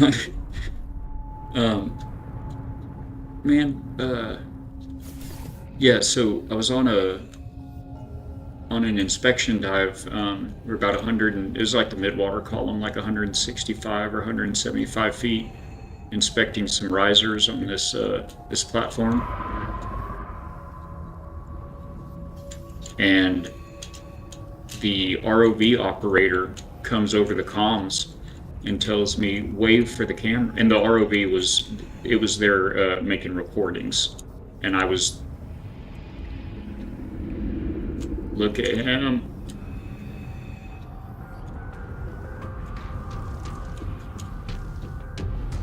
And you hear the music? Okay, that's enough. That's a close enough look. Welcome aboard, Captain. Oh, excellent. Thank you. Thank y'all. Such a wonderful community. Love you guys. Okay, he went that way. We'll go this way. I think this, I just figured this out. I think this is what... Yes, that is a speed booster. I always turn around looking at, because most of them that I've swam through, it pushes me forward like that. It's never at a good moment, and I always, like slam into a wall or something. I didn't know that's what they were. He is ridiculous. He gets a hold of you with those arms and pulls you up face to face, and he's just like, oh my gosh, so scary. But,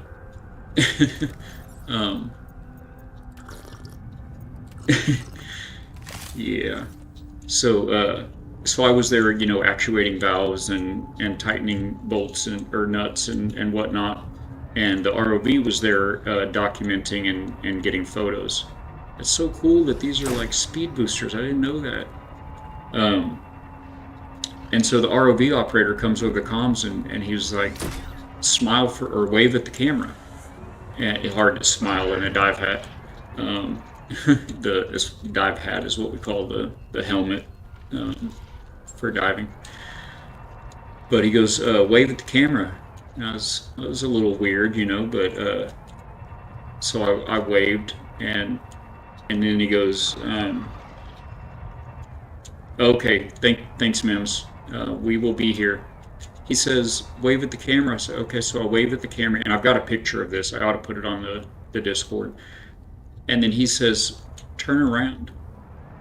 And so I turned around, and the visibility was about like this, right here, actually. And I turned around, and from that purple stuff to me, about this far. It was, by my estimation, I think I was probably about like 60 or 70 feet from him. There was a 45-foot tiger shark. I'm sorry, whale shark. I always think tiger because they have these stripes on their back, but a 45-foot whale shark right there. And so I have this picture of me holding onto the down line, waving, with this huge whale shark back there, just like right behind me, and that was scary. That had me, for a minute. But I mean, they're filter feeders. They couldn't eat you if they wanted to. But man, I was spooked. It spooked me. And I mean, I turned around, knowing I was going to see something because what he had just said or whatever. But I'll put it up. I'll put it up after stream today. Gotta remember a few things. We gotta get good boy Baba's pictures looked at, and maybe see about setting up some jump scares, and get the whale shark photo on. I don't know why I'm swimming around with that gun. Welcome aboard. We should probably go refill the power on the, where was it? The scanner room in the abyss. Oh, it's not going to be marked right now because the biofuel generator ran out. So it doesn't have any power. So there's a couple of different ways you can, wouldn't eat you, but you would probably... Well, you could slip into their mouth. Yeah, I guess like Jonah and the whale, right? It's possible. Or Pinocchio, choose your adventure there. Yeah, you don't want to be right next to him anyway. Very powerful, and you've got lots of sensitive equipment. That is so cool that those do that. I never knew that. They're like Mario Kart speed boosters. Okay, we do need to be a little cautious now. This is that collector Leviathan's main. Okay, he's right there. Like right where I need to go.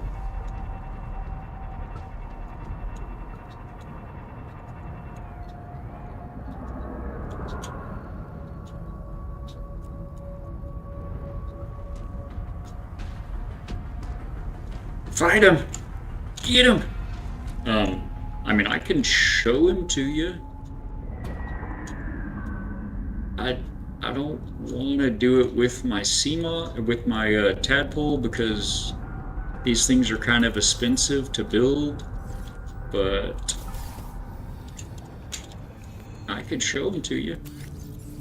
Because in this game, you're in the future, obviously, and they have these things they call biobed,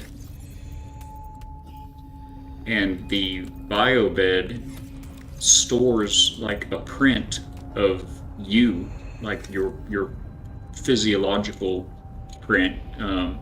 It stores it digitally in quartz, it says, and okay, we're just gonna go. This is the collector Leviathan.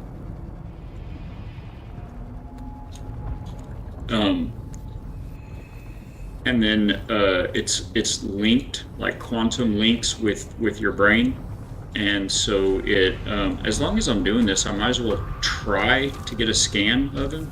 There's no way I'm gonna get it, but I can try. How's he not seen me yet?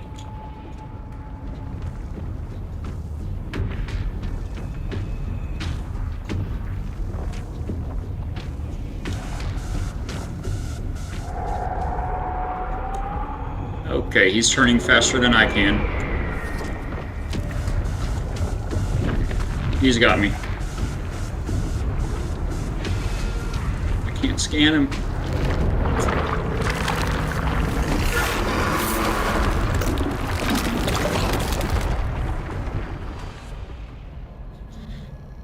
So you can reprint. Oh, Yoshi! Good timing, my friend. Glad to see you, man. Welcome back to the factory. You guys, if you don't know Yoshi OST, definitely go check out Yoshi. He's a lot of vintage game fun. Very good soul. And that was the Collector Leviathan. Kirby and the Amazing Mirror? Let's go. I know of Kirby. I've never played any of the never played the Kirby. Yeah, how's that? How's that, Purple? Oh man, when you're not expecting it and you don't know him, know what he looks like. Man, I almost cried, dude. I after I calmed down, I was like, I think I was on the verge of crying just now. The first time he got me. I've been hit with a burn, so not gonna hold it. Oh no! What happened? How'd you get burned?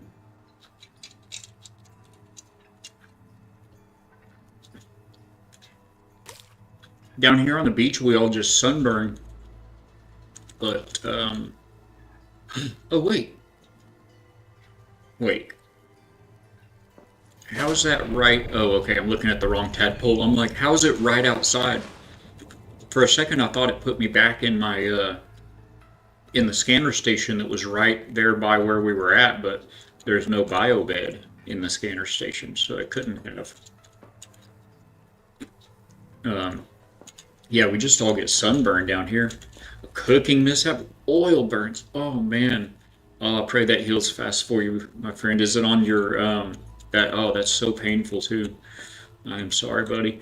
Is it on your offhand at least, or is it like on your main hand? Hopefully we have enough air to get back over here. I think we do. We were not very far from the base. Man, and on your hand too. Oh. You know, everything. You chill. You just ate. You literally just ate a ballot.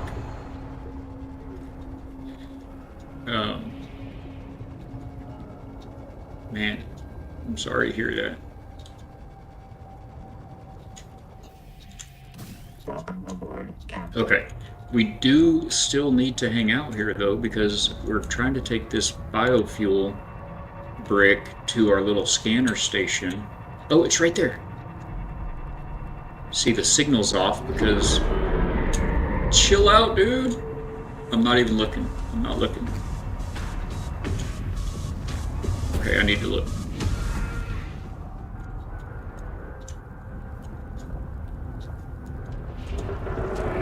Holy smokes. Okay, getting out of the moth. Oh no, I just realized what we did. I got in the moth and took off.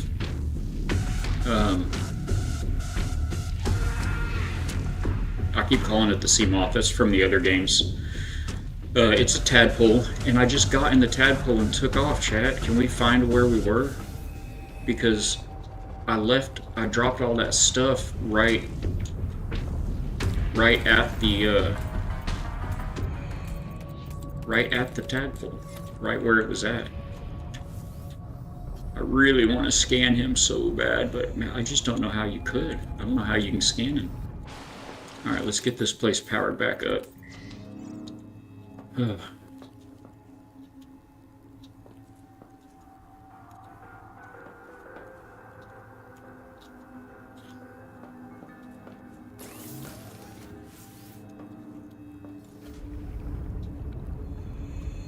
Like, could I get him to come over here? And then I could just like duck back in the house? He can't pull me out of the house, right?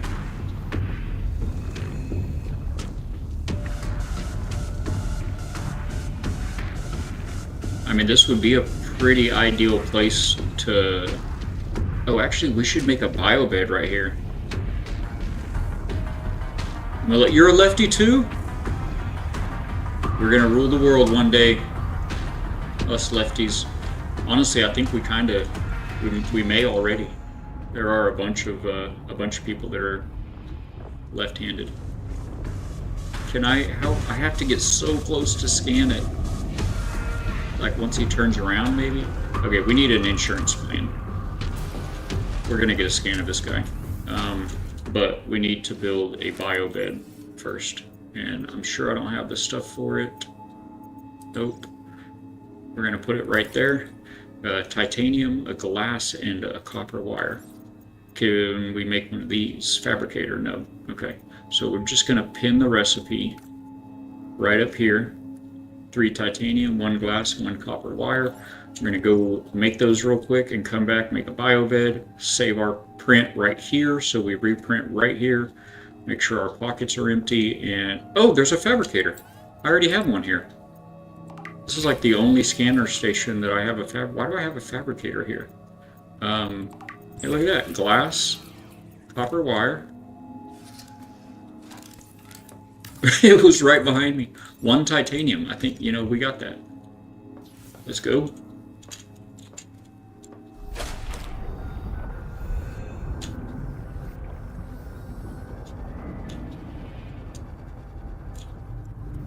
I don't think we literally have it because I just dropped all of it right out there where I was talking about.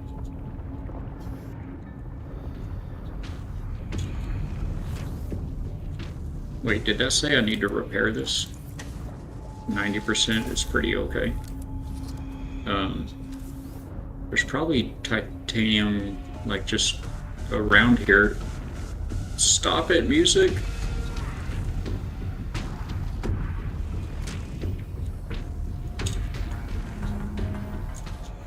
Yoshi, I think he's working today too, so he's kind of in and out, but if I'm correct, I don't believe he has played this one yet.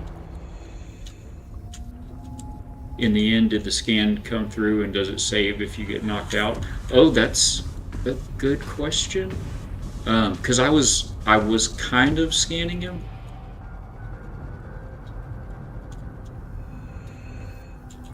Welcome aboard, Captain.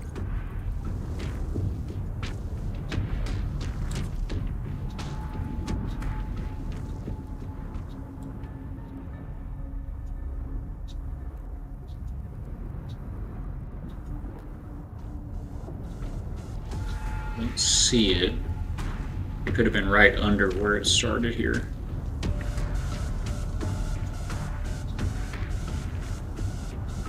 Indigenous life, mobile life. I would think he would be. What's okay? I would think he'd be in here.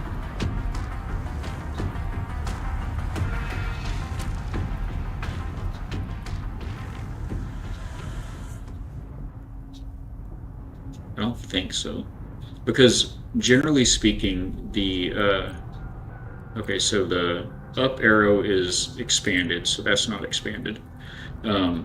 Generally speaking, the larger the creature in this game, the longer it takes to scan it. If you're scanning one of the little fish that you can like catch and eat for food, it's like, this is a blue half moon fish.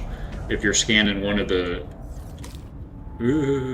if you're scanning one of like the big huge jellyfish rings, it takes like 5 or 6 seconds for it to scan.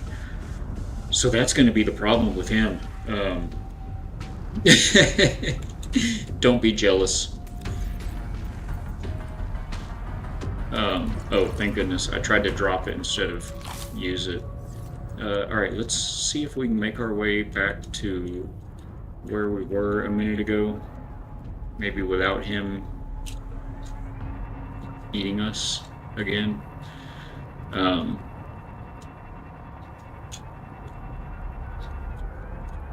And we can get all that titanium that we dropped. Shh. Dude, calm your tentacles. He's hunting us. He's literally hunting us right now.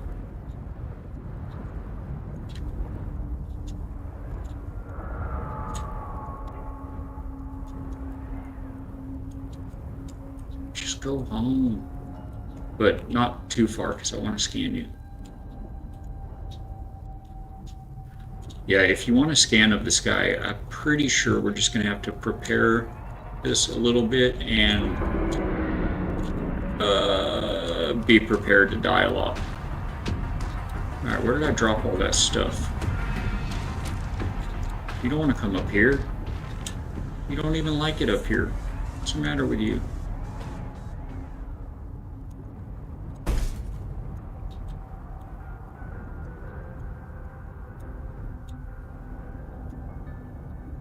Okay, we weren't quite this high, I don't think.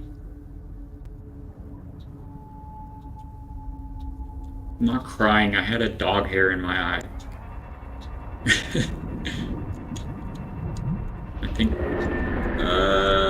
I think we were on this next level down here. No, we weren't this deep either. Stop, where are you? Did y'all see that? Like, did he shoot ink at us?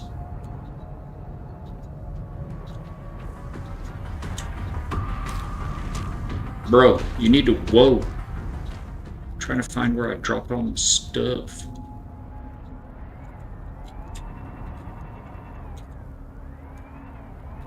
So it was higher up, but I mean, I was kind of right behind something like this, because I was like, okay, here, I'll show you all the guy. Oh God, it's those things. There it is. Can't believe we went through that for like, is that all it was, literally? Like 6 pieces of titanium? Okay. That's funny. Oh, nobody's driving. You can't hold on. When you're playing multiplayer, this game's really cool. The regular tadpole here, it has these grab handles. You can grab on to it and like go for a ride. The pilot can like take you from A to B, or if like you're out of air and you're too far from your tadpole, like this happened to us the other day playing with the wife. I was like, here, grab on, and she grabbed onto the handle, and I zipped her back over to her tadpole, and she was able to get in there and refill her air. The other chassis, this one's the speed chassis called the Scout Ray. The other chassis is larger and bulkier. It has a big tail on it that is storage, like a trunk, a big storage. And then on the sides right here, it just has these little bump outs. And instead of having this grab bar, it gives you actual seats. So there's a seat on this side, there's another seat on this side, and right on the top, going this way, there's a grab bar. So you could have 4 players take one tadpole somewhere. And if you're thinking, well, what about the people outside? They don't get to fill up their O2 like this. They thought of that. Do you see that? Do you see my O2? It's not dropping. If you're next to the tadpole, near one of these vents, which they have the vents here at the grab bars and in the seats, if you sit on the other chassis, it will keep your air full, just like as if you're inside. So yeah, very cool. All right, so we've got the titanium now. Let's go back down here. Hopefully, knock on wood, we can at least make it back down to our little scanner station somewhere over here. Oh, he's right there again. Did you see that percussion move, that wave, that percussive wave move through the water just now?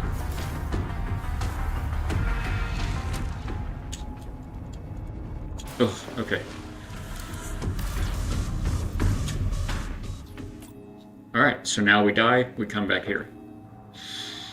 Okay. Now for the brave part. Or stupid part, depending on how you want to classify it. I need that. I'm trying to die via Leviathan, not...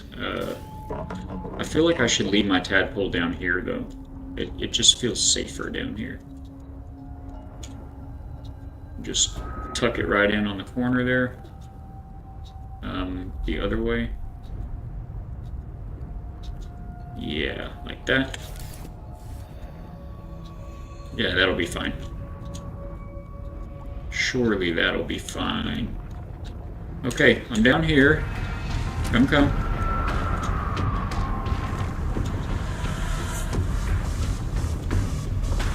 Like, you probably need to get them around a rock or something.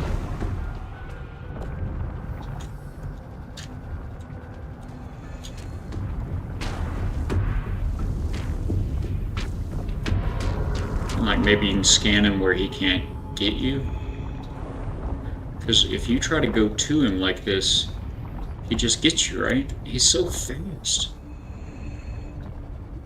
Need to wait. I'm gonna try to wait till he's going right above us, and then pop out real quick.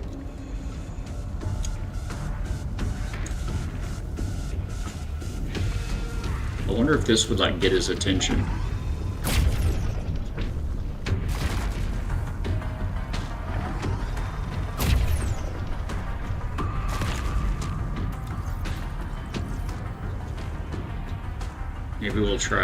Maybe we'll try that. We need to get some air. Should have brought more water.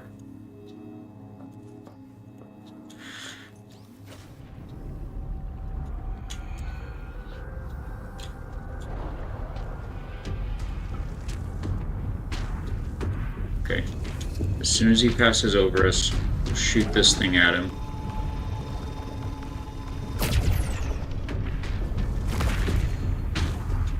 No way you didn't feel that.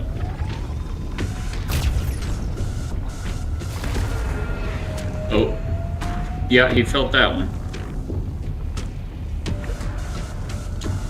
Alright, yeah, come down here.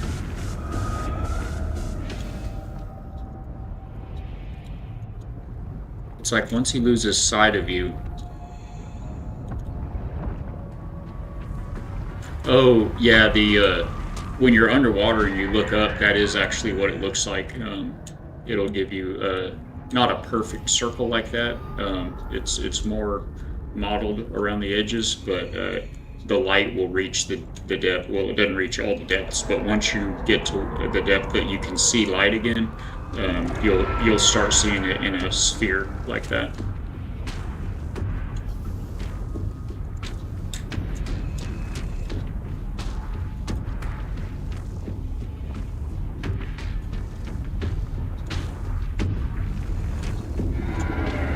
Okay, don't see me, go past me, and then go. Be brave.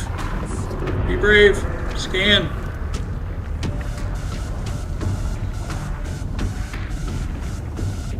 What? Why are you looking over here? What are you looking at? Can I scan your tentacle? Oh, poof boots. Oh, okay. Oh, we need oxygen.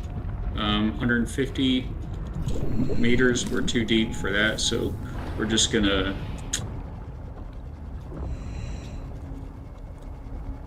Alright, we didn't get a map pass, so I guess I'm gonna refill my oxygen. I was thinking about just shooting to the surface, but 150 meters is kind of deep. In the lore, it explains to you how you don't die doing that, because you would in real life here on Earth in our oceans. All of the tissues of your body, your muscles and your lungs, and all of your tissues become saturated with oxygen and nitrogen, because your body is under such pressure. And then that's why it is so crucial to slowly decompress. If you decompress rapidly, that saturated, pressurized nitrogen and oxygen in your tissues will depressurize and become actual bubbles. They'll turn back into gas in your tissues. Oh. Is this our shot? So you'll have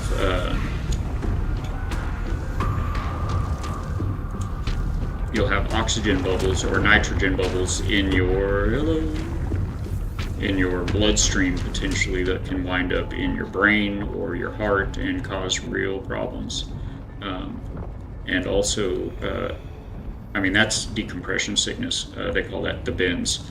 A separate issue that we face as divers is that I can't get my scanner out. Oh, he already got me. He won't let me scan him now. It should let you scan if you get this close. It should let you just scan him. It's so bad.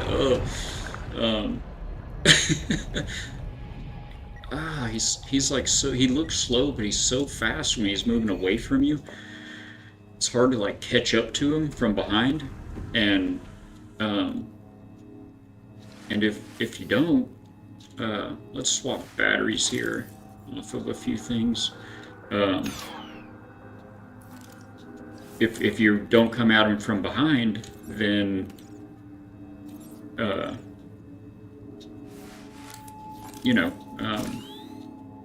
that happens. So I love these little wrist rockets, though. If you look at them, they actually articulate. If I press the buttons to dive or descend, just make sure he's not going to immediately kill me right now. Watch the little jets on my wrist. That's going up. That's going down. Down, up, down, up. And then left and right, they also turn. Isn't that cool? These replace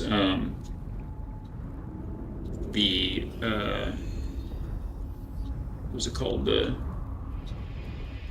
hydro sled, I think. In the first game, it was something kind of more like what we have in real life. It was a device that, about the size of a suitcase that had like a turbine, a hydro turbine in the middle of it, and a couple of handles, and you'd deploy it and hold on to it, and it would drag you through the water quickly. These are the new version of those. Unlike that sled, the hydro, I think it was called the hydro sled. Unlike that, these allow you to use your hands while you're. Would we have a better shot? Just keep going straight. No, just keep. Can he hear us? I mean, I know he can hear us, but can he hear me, the player? Okay. You had to put your sled away to like grab something.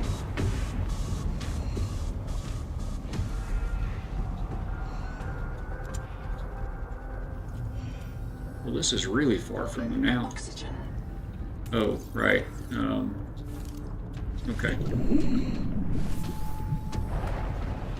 I feel like we need to get somewhere a little closer to him.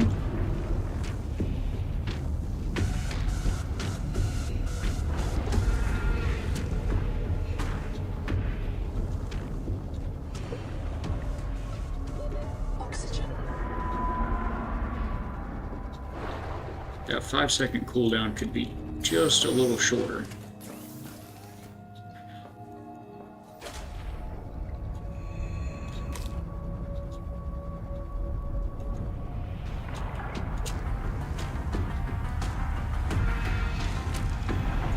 Maybe if I go earlier.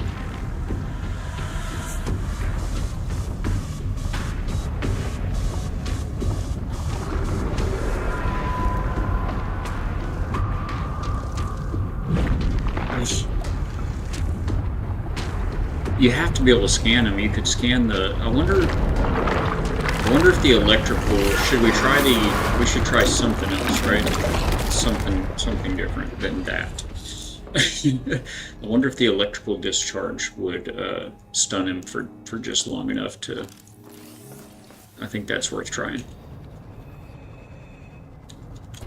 Welcome aboard, Captain. Where we at?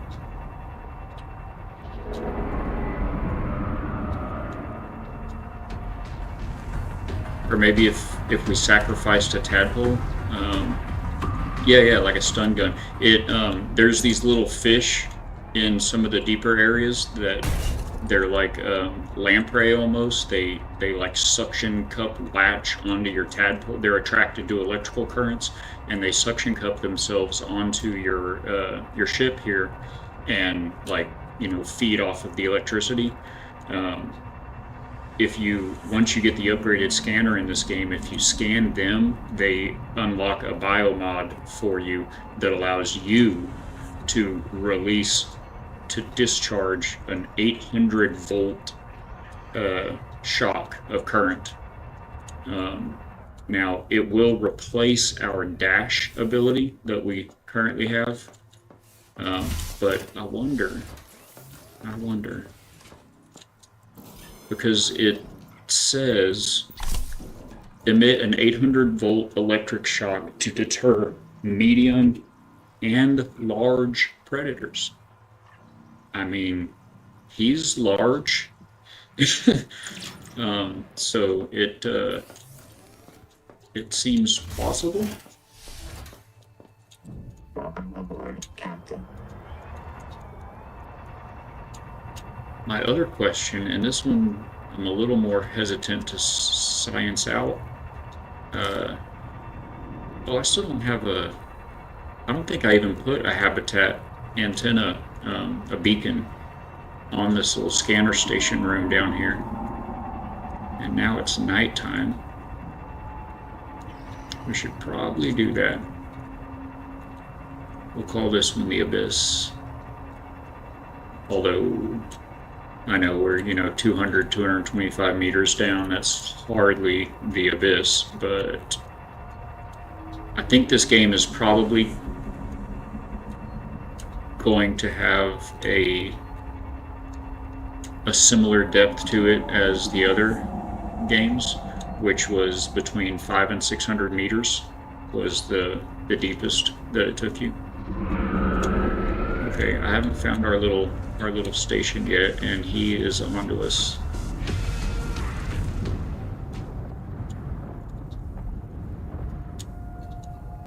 I think it's right there. I'm pretty sure it's right there.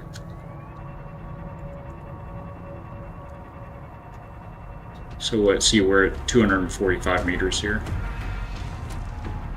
Currently, in this version of early access, 450 meters is the deepest that you can set the tadpole to go. Oh, no. And that is with the upgrade, the enhancement. It's called a depth module.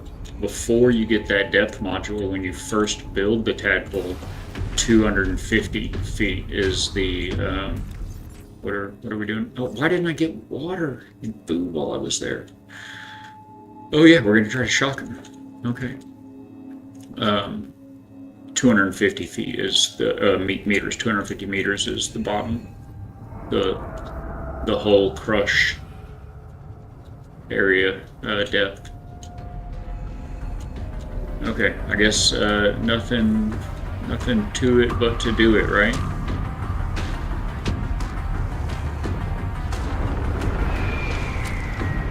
Hi.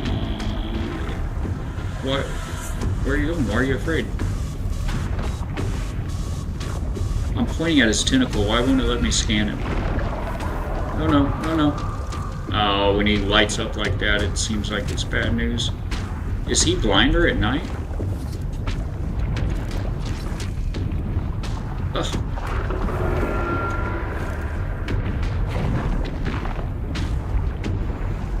It didn't help, but I didn't hit it till after he had a hold of us. Did you see how close I had to get before? Man, that's hard to watch over and over again. You see how close I had to get before it gave me the scan option? I was like right at his booster seat. Well, at least it redoes our food and water every time.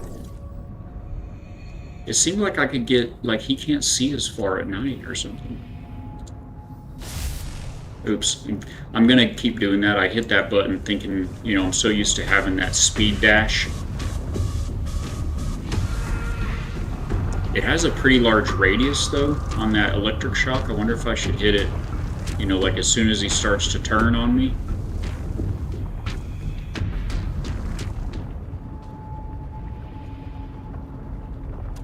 Why are you so fast, bro?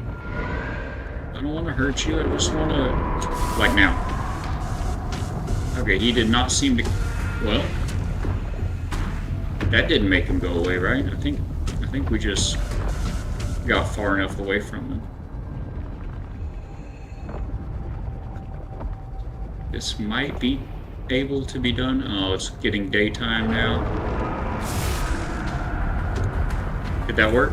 Are you gonna go away? Negative. Negatory. Look at that sunrise.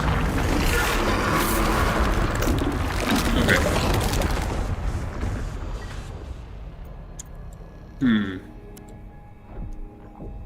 This is a good way to spend the morning, huh? I need a I need a stretch. We're about halfway through our little adventure here on this Wednesday morning. Man, I appreciate you guys hanging out with me, but I am definitely going to take a short break. I'm gonna go do a little upside down hang in my inversion table, refill my drink, catch my breath, and we'll be right back in a minute. Thanks, guys. I'm gonna run an ad while we're doing this just to try to stay ahead of them. I know I've missed a couple, but just try to stay ahead of those as well. All right, thanks, guys.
run out of O2 and or food or water, or he makes us lunch again. I think he's had us for breakfast and dinner so far, so let's give him the opportunity for a little lunch snack. Is that his shadow right there? Oh, look at his picture shadow. Oh. And then we're just going to go grab a bunch of titanium and start building a little colony over by the base. Oh, this seems like a good place to pursue. Sir, I just want to tell you about Jesus. Don't run. I mean, don't turn around either.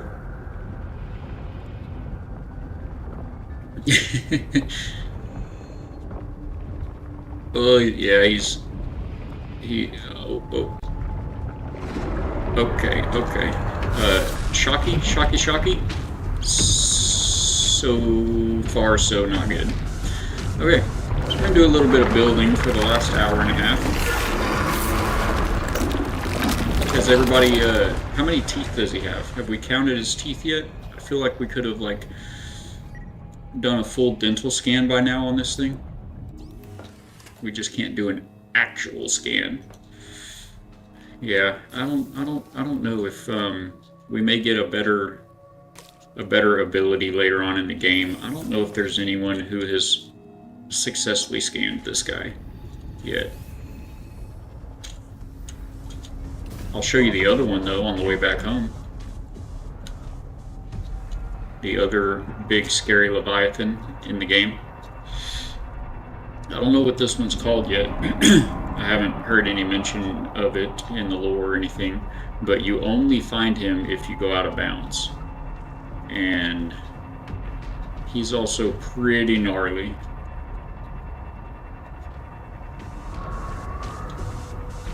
I think maybe we've all had enough of the collector for the now.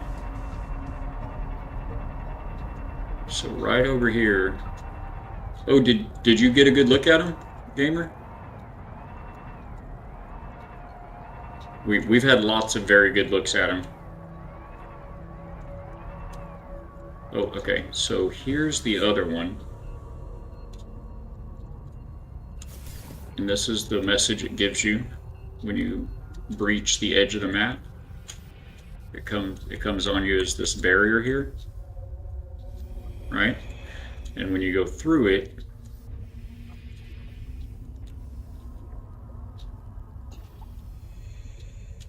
Subnautica 2 is being actively developed while in early access. This section of the world is under development for early access. Many game mechanics and base building are disabled. Explore at your own risk.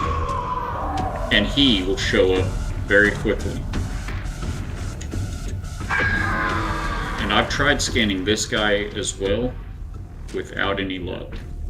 See, he releases those things on his back. There's 3 of them plus him. He's like, or she, I don't know, maybe it's a mama. And I've tried getting a scan of them as well. Hey, you're in the map right now. Hello. What in the world? You stay on your side. I've tried this like a dozen times, chat, and I've never seen him come through the wall like that. He always turns right at the wall. But as soon as you go through it, he is back on you. We went through it, right? There he is.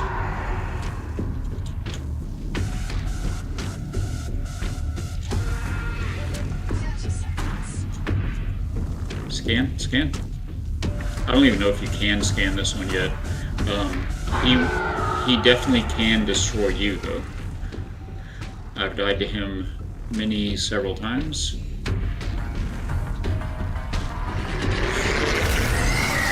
Including right now. So, and that was just the baby.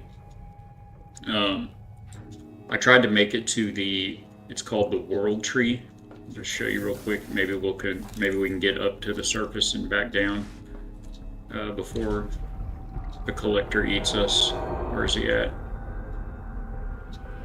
Okay, I don't see him right now, so let's go for it. This is the emergency ascent air bladder. We were too deep. We're still 120 feet down. Oh, hey, look. There's a dead Valak. We might want to hurry it up. So north of the playable area, you'll see this on the surface. On the horizon, I should say, in the distance. It doesn't seem like it's that far, but as the lore goes on, it eventually calls it the World Tree. And it is the source of this incredible infestation.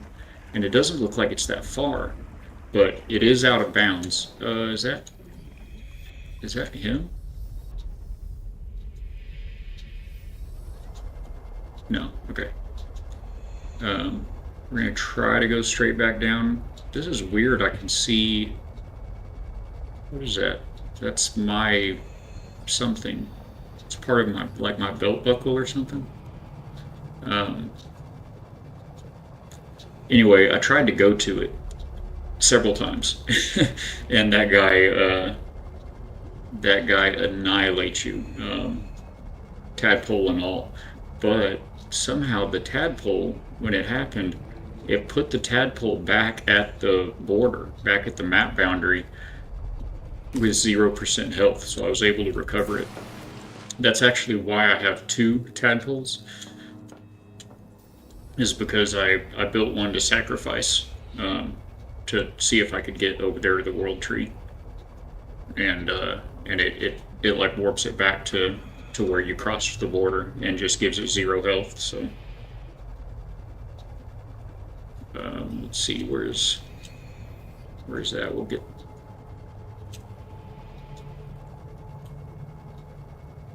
rid of this.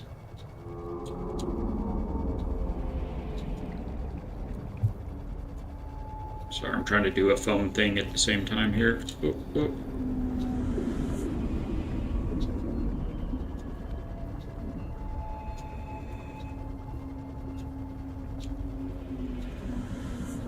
Okay, I don't know, it's not working right, so I'm gonna skip that.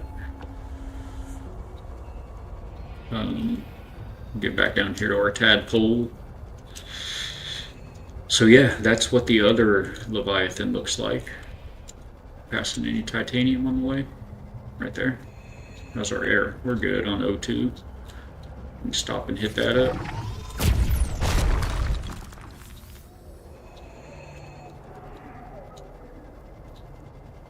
I was like, where'd it go? I lost it. Oh, I don't have the dash, I have the shock.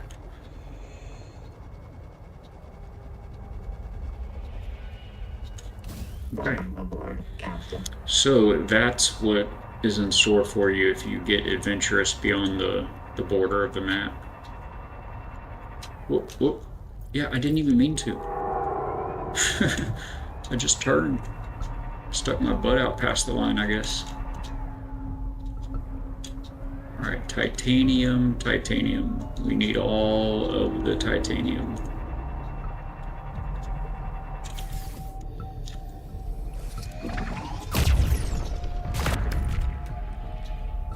Even that little piece. Hello? Oh, that's a figment of my delusions, I guess. That titanium isn't really here. I think there's a bunch down over here somewhere. Would you leave us alone, guy? That's those guys. Those guys. They're called a bullet head, and they're pretty appropriately named. They hit you very fast, and they hit you for anywhere from like 6 to 10 damage per strike. Oops, I don't need the lights, I need this.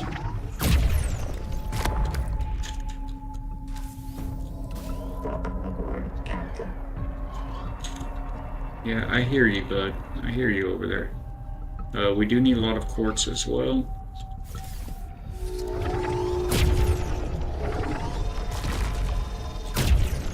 I should get both of them, maybe? Yes. Oh, just the one.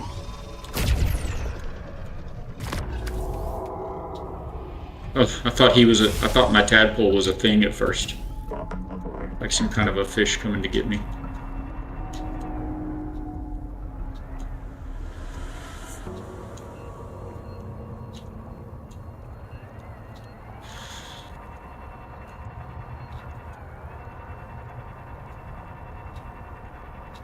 That stuff there is necessary to have to get some of the later upgrades, but we have a good bit at the house, and you can't build a house out of it, so it's not what we're looking for. I know somewhere over here on this eastern edge was a lot of titanium I came across. I mean, it was like a lot. Oh, is that it in there? There's a few of them in there. Let's go ahead and drop what we have in here.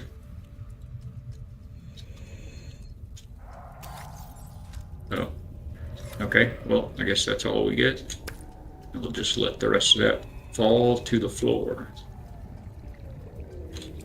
welcome aboard, Captain. These are cool. These little crabby guys. If you haven't seen them, I forget what they call them, but look at this. They have little, like, jets so they can move through the water column. They're just harmless little crabs, but, well, they're not super little. That looks like it has a baby. It does. It has a baby on its back. Oh my gosh. Hey, buddy.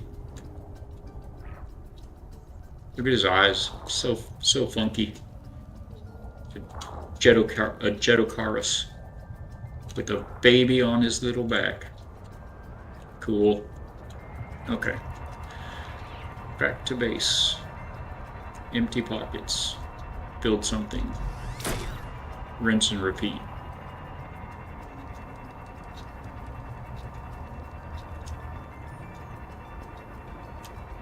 It's so cool. We learned about those little booster rings. Did not know.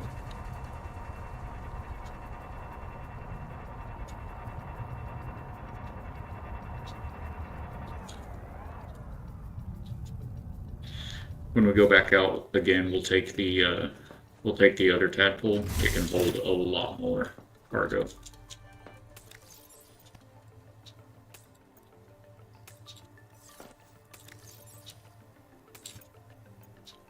I started to talk about this earlier and just kind of forgot, but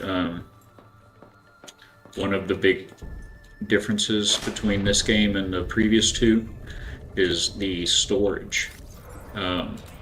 Everything you do in this game pulls from your storages. So the lockers and all of the lockers are like smart storage. So you can build using your habitat tool like this. I can build this without anything in my pockets. You can come over. I've got it right now. I'm going to change that right now before I keep doing it. Okay. I'm so used to trying to run across the room in games, but in this game, when you hit shift, it just activates whatever your active biomod is. So we're going to get rid of that shock. Luckily, it doesn't appear to fry your base like it should, but so yeah, you can use the fabrication. You know, you can build all these things from the storage, and when you read the description of the lockers themselves, you know, when you unlock the blueprint, it puts an entry in your PDA, and it tells you that previous pioneers, or you know, I can't remember exactly what we're called in this one. Hey, why is it giving me a scan option there? Apparently, I've never scanned the fully completed. Oh, it's still giving me a scan option. Okay, it went away. That did something though. Let's go ahead and fix this water situation, huh? Oh, I still have stuff in my pocket. Get good. Used to, you had to organize your storage. Uh, you wouldn't know where anything's at or what you're short on or whatever else. But now, I still am going to organize these and label them, but you don't have to. You can just dump everything anywhere it'll go, and ooh, I almost dropped it instead of using it. And then when you need it, it'll just find it. Whatever it is you're using that needs something, it'll just find it. Okay. The exception would be if you get out of range of your habitat and you're trying to build something out somewhere else. All right, so what I'm thinking for our colony is kind of a cliffside dwelling type of a number. We need to have something to root it on. You see, you can't, I don't think it'll let you attach a room to a wall. Yeah, it cannot be placed on this surface. So you see the little legs that are going down? You have to have, well, it's only showing 2 touching right now. I was about to say you have to have at least 2, but apparently you need more than 2 of those little legs to be touching to be able to build something.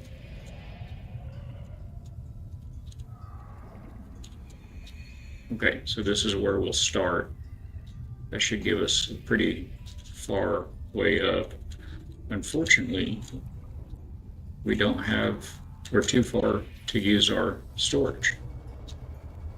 So let's just load our pockets with titanium. We'll fill up some rooms. So I'm thinking just like stacked modules.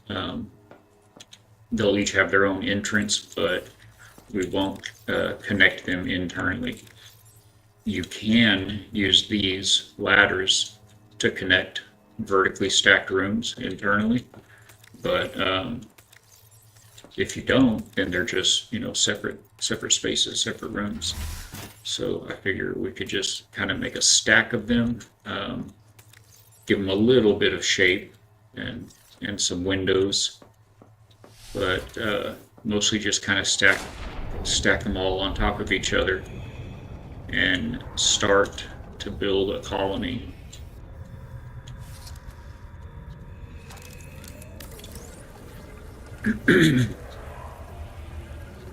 Should I grab some quartz?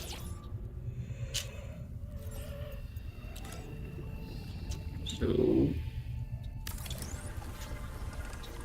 just to throw down a couple to get an idea of what we're doing here.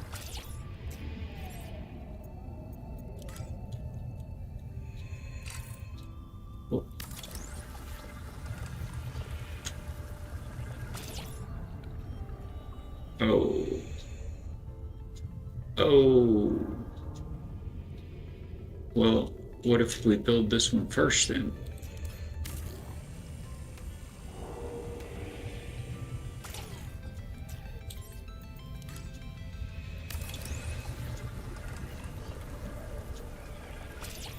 I mean, why would a corridor have to have supports? Okay, it does let me do it. It'll support it onto the other. So you got to build from the bottom up.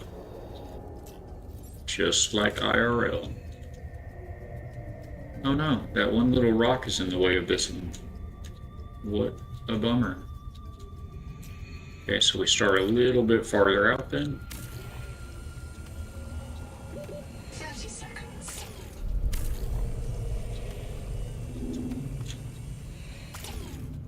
should probably listen to her when she tells you about oxygen, by the way, because next thing you know, you're just dead. I mean, it takes you like 3 seconds to black out once you run out of O2. So I guess for this, maybe just this first one, we could expand it this way a little bit. And I think we'll just start over. We just put down a couple of boxes. So should you do an IRL stream of the work I'm about to do?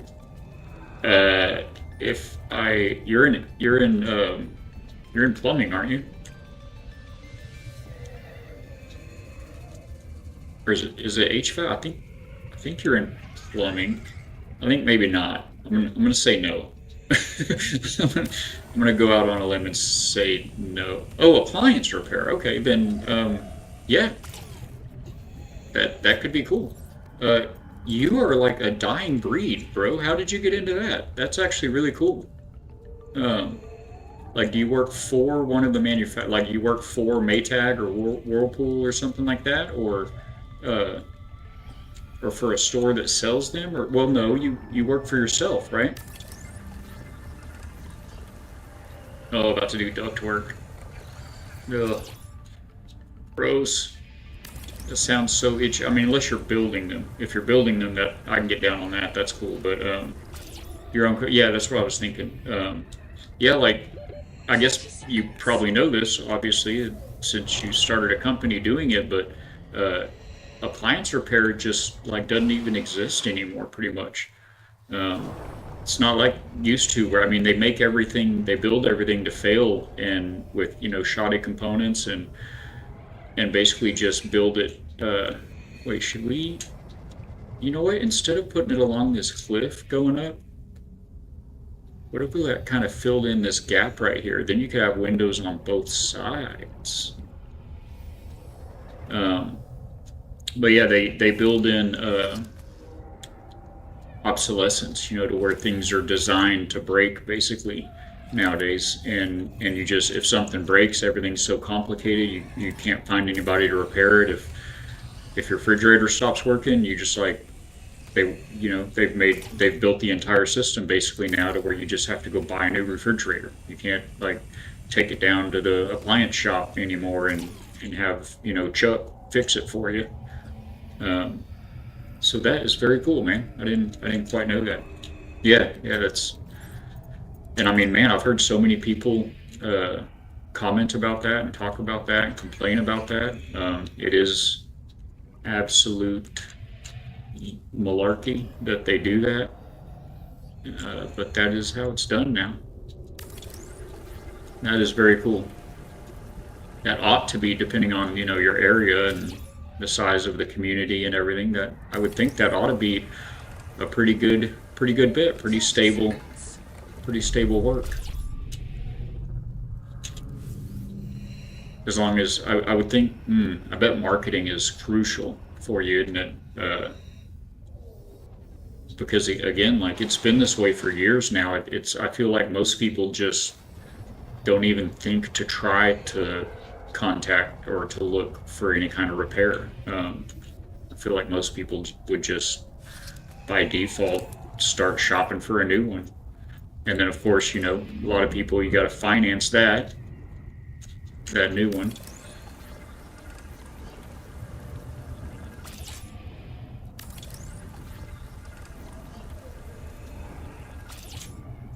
So yeah, that marketing is pretty crucial for that. So I figure we'll give everybody wine. Oh, so we got to build from the bottom up on the whole kit and caboodle. That one little leg right there was in the way of this thing. Hopefully they'll work some of that out.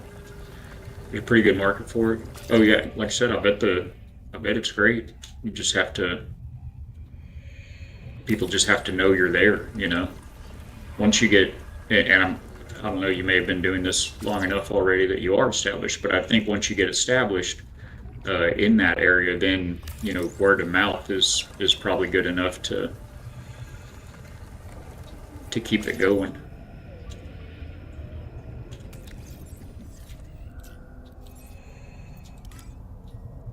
I do like that it lets you projection build, so you 30 can, seconds. if you don't have enough material, you can still set the thing like that.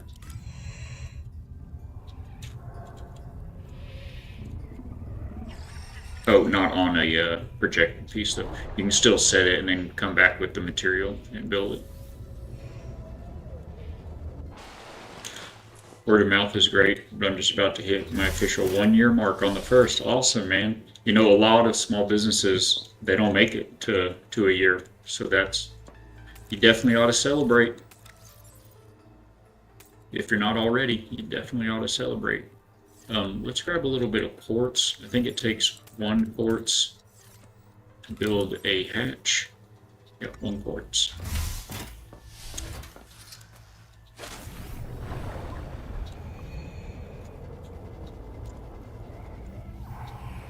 And then we're going to need to make a bunch of glass here in a minute because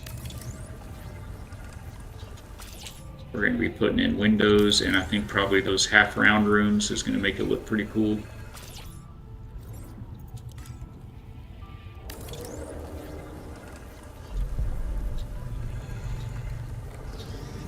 So which side is smaller? Well, that bottom one, it's got more room on this side. Those darn barnacles got me again. But as we work our way up, we have more room on the other side. Maybe we put the hatches in the middle.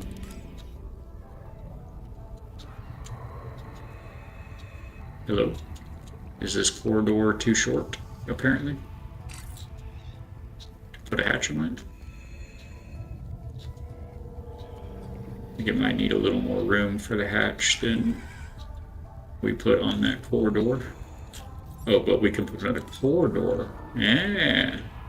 So we could do that. But I don't want that to interfere with... originally I was thinking we could just put the hatch on the room itself. Like have kind of an entry.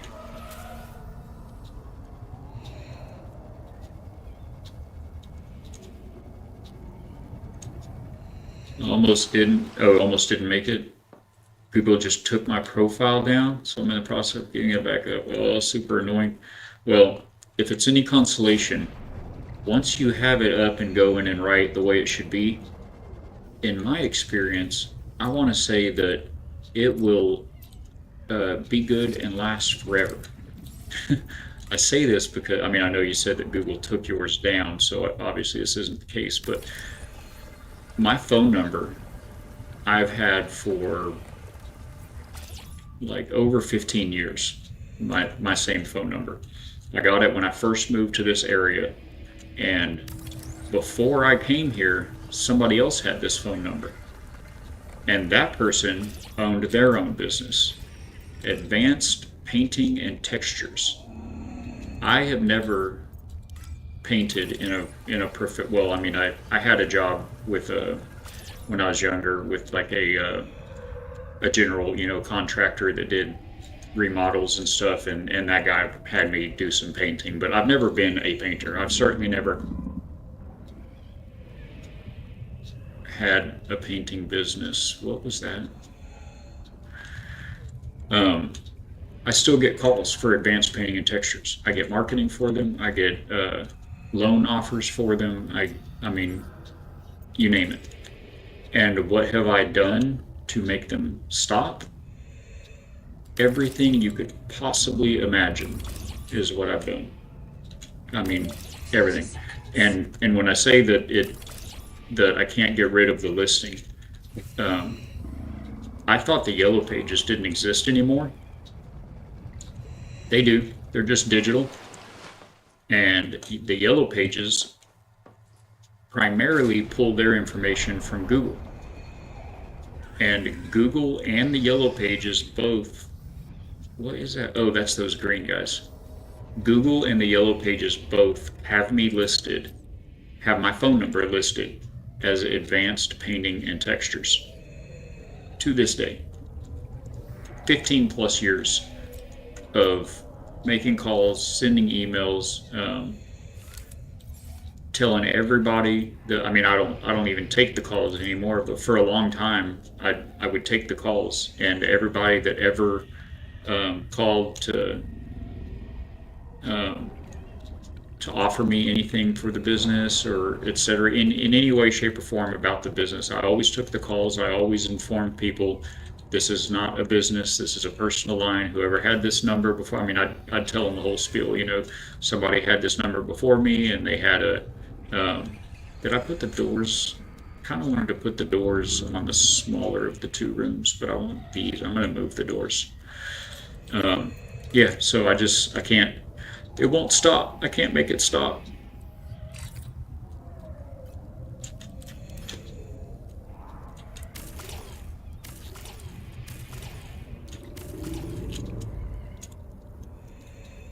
So yeah, hopefully you get that straightened out soon, and then it's permanent and everlasting. 30 seconds.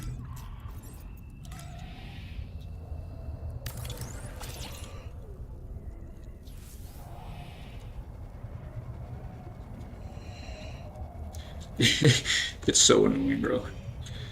I mean, you get spam calls enough, you know, just anybody and everybody, but I get like double. I get spam calls for Valak, and I get spam calls for some business that some other person owned long before I ever even had this phone number.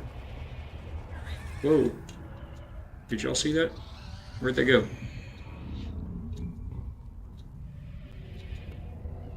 Okay, they're back. I just dropped a bunch of frames back there for some reason. I was afraid they were going to float down to the bottom.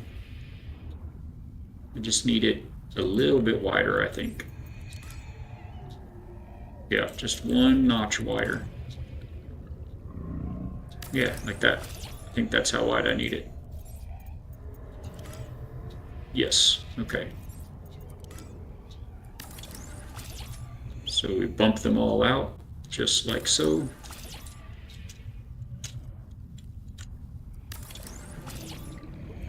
These are just going to be small, simple habitats. I'm going to have kind of an airlock entry, whatever you want to call it, room over there. We'll give them like some lockers in there or something, and then we'll have one kind of larger room for it'd be like a living room, recreation kind of whatever. Nom, nom, nom.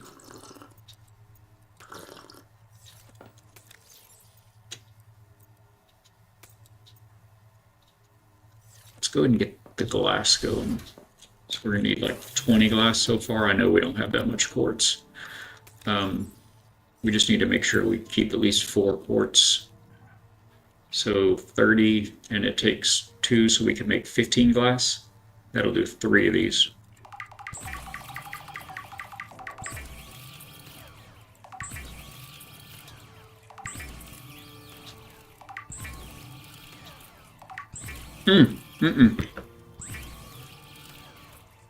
I did one too many there for a sec. Let's see, I got 5, 6, 7. And I said I could do 30, so we can do 20. No, we had 30. I could do 15, and I've got 7, so we can do 8 more.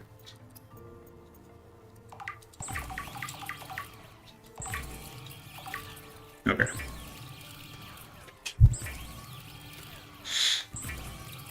And then we'll fill our pockets with titanium beyond that.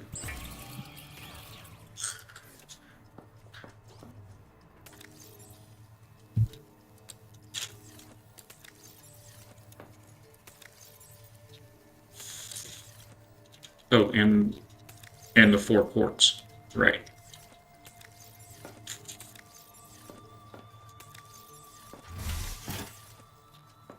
Where's the quartz?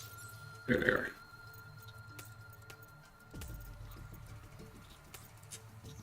Boom. I want another inventory expansion, but I think I have found them all that are in the game so far.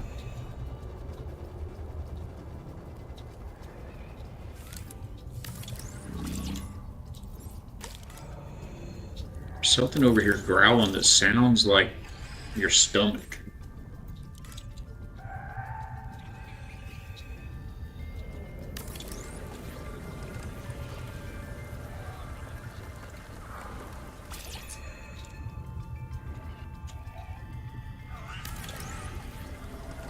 I think I'd actually like to do maybe, I don't know. I was gonna say maybe put one of these on each side of the room, like here and on the other side. Why are we, oh, titanium. I was like, I have enough glass, what happened? Oh, it's so all the sound design is so satisfying in this game, man. Um, but yeah, the the scanny, clicky kind of phase sounds of the habitat builder, the distant ambient noises of just being at depth underwater, all the creatures, and then even the music. The games that they made before this one, Subnautica and Subnautica Below Zero, they were so good as well. And I think it was. I kind of want to say. I think no, both of them. Yeah, they both of those games. So I fully expect it to be in this game as well. But they had a jukebox that you could build on your base and on your in the vehicle, the submersible vehicle, not in the little one. We should be getting another vehicle of some sort other than this tactical vehicle, I would think. The other games both had a smaller vehicle called a Seamoth, as well as a larger vehicle called, the first game it was called the Cyclops. It was a full-on submarine, big, huge submarine, so cool. And then the second game had a smaller, large vehicle called a Sea Truck, but it was modular. You had the cab, and then you could connect modules onto the back of it and make a big old long train. And they were all these different functional modules that would add functionality, to the vehicle. So we could just put a series of windows down these back sides. Um, the corridors look really neat when you put windows on them as well. Not sure.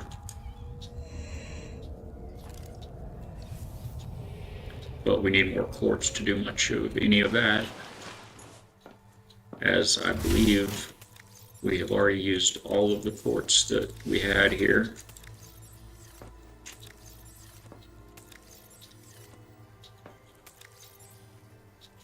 Oh, you know what? I could, instead of searching all these chests, just point at this and see that I have 0 quartz. So, and we also have 0 glass.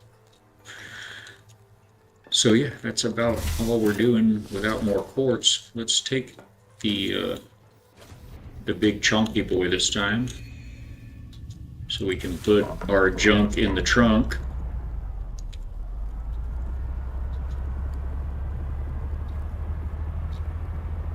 See if we can go find a decent amount of quartz.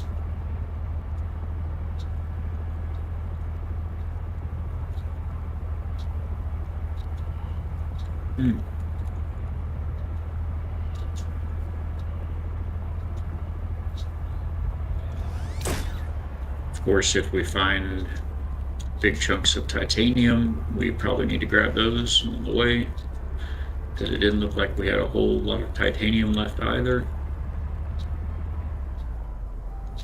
So what about these ones that don't look like they're fully opened? Can you go through them? No, okay, they're not fully opened. That's pretty self-explanatory. But there's a big chunk of quartz right there. This cave is full of those bullet heads. So annoying.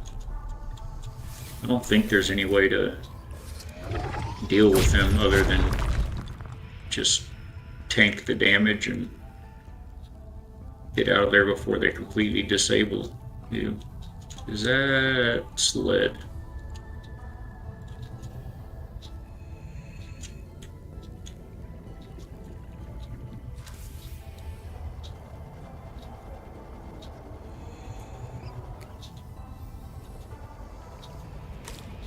I couldn't tell very far if that was quartz or not.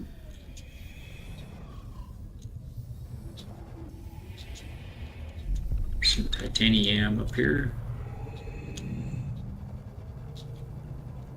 This upgrade you get to this sonic resonator is so good. You can blast those things from way far. The first one you get when you first get the ability to mine those larger deposits with this sonic resonator, you have to get right up next to it.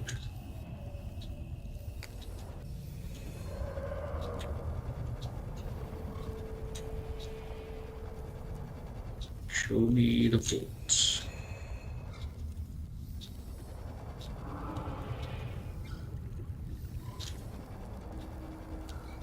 Game's so pretty though. And a lot of these sounds, they've taken them from real life recordings. What is that? 30 seconds. Oh, it's one of the alien lights. It looked like a bat wing or something. Look at the shadow it's casting right there. It looked like a vehicle, like a bat wing or something, with like a big red exclamation point over the top of it. What is that? It's a shadow. What are you, a puppy? Oxygen. Okay. That'll give us a few seconds. 30 to be specific, apparently. Probably should stop looking around and go back to the tadpole. I don't think... Is that the tadpole that we're in? No, it's that one. I was going to try to swim all the way back to base. Yes, yes, yes, yes. I know. I am going to black out. Ha! Gotcha.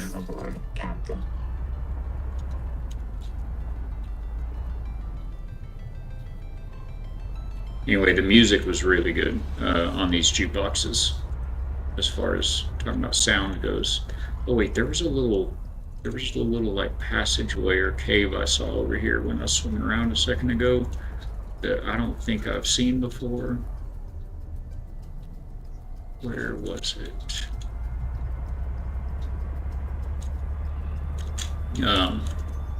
There's this one song that I'd listen to it on a loop, you know. It was, I don't know if it was the name of it, but like the main line was diving in too deep. Diving in too deep. It's so good.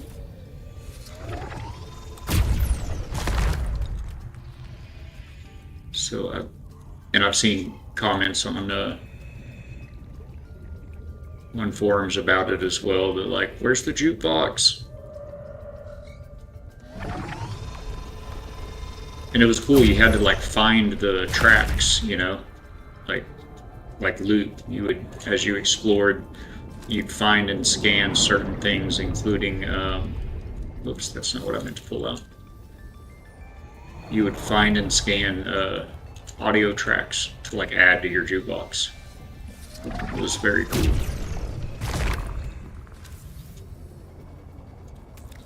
Oh, okay. We have no inventory, so we need to come straight west.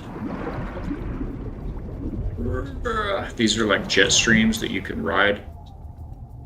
You don't have to like steer or push forward or anything. It'll just, if you can push forward, and it's like a speed boost, but it'll take you around to different areas. The superhighways of the ocean, also a real thing.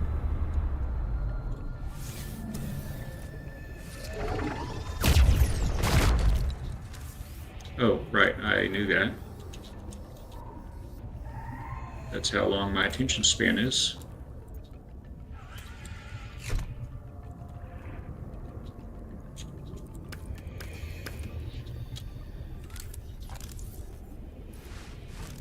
Get my gun back out. Oh, this is, let me show you what I was talking about with the, see the passenger seats? You can just sit here and it fills up your O2. Just go along for the ride with no control of where you're going. You gotta trust your friends. I'll be driving. Because my friends are trolls. I do, like Fatbeard for instance, such a great human being. The biggest troll you'll ever meet. And it is good fun. It's, you know, I see it and, you know, I'll chuckle a little bit, and I know people have fun with it. It's never been me though. I don't know. I'm not wired that way. So I have to force myself to ever try to, like, you know, come up with and then do something troll-like. but it is good fun.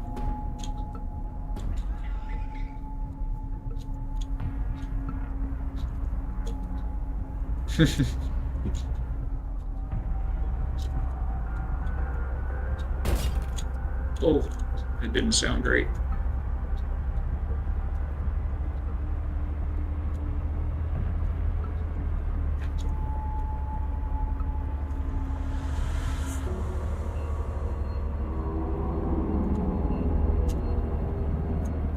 Ooh la la. I'd like to see more quartz, but this is the titanium I was talking about. So I should have built one of these, or a few of these, and I just haven't built any yet, but the game does provide you with these. Oh, I just need a copper. Isn't there copper like right here? The game does provide you with these if you'd like to use. Wait, am I full? No. Okay. If you want to make these and use them, for instance, this is a lot of titanium. I've come across it before, and I always forget where it's at. So now, oops. T beacon 0. We're gonna call it. If I can find my get out of game keyboard mode and into typing mode. Titanium, and now that thing just sits there putting out a beacon that you can see. It looks like that, and it says titanium. So those are pretty crucial, especially as they continue developing and expanding the map and adding other biomes. Subnautica is legendary for getting you lost, and there goes all that titanium. Yeah, so it's very good to have a saved point. Hey, are you guys just gonna ride there? That would be cool. Is that a... Ooh, that one like phased through the sea moth. If those don't fall off, did we just find a cheat? Ah, they fell right off. Good thinking, devs. Just get right on top of your sea moth as you break stuff. Just load it all in the sea. And drive careful. Where's our base? Not that one. So we're this way. We'll take the highway.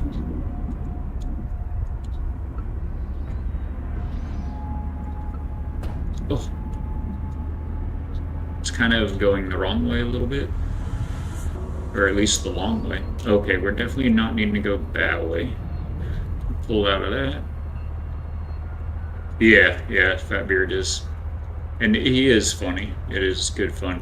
And I think crucially what really matters with trolling is that you know before you do it.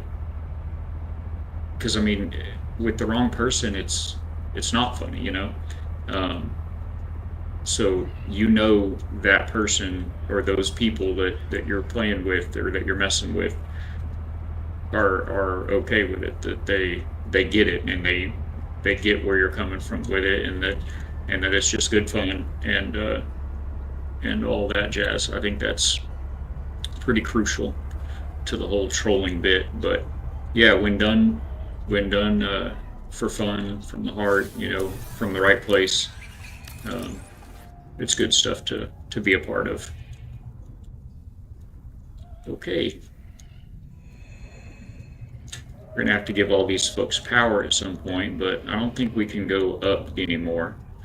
What we could do is turn. What in the... Oh, I kind of forgot that was right there. It scared me. It sounded like something was swimming past me really fast.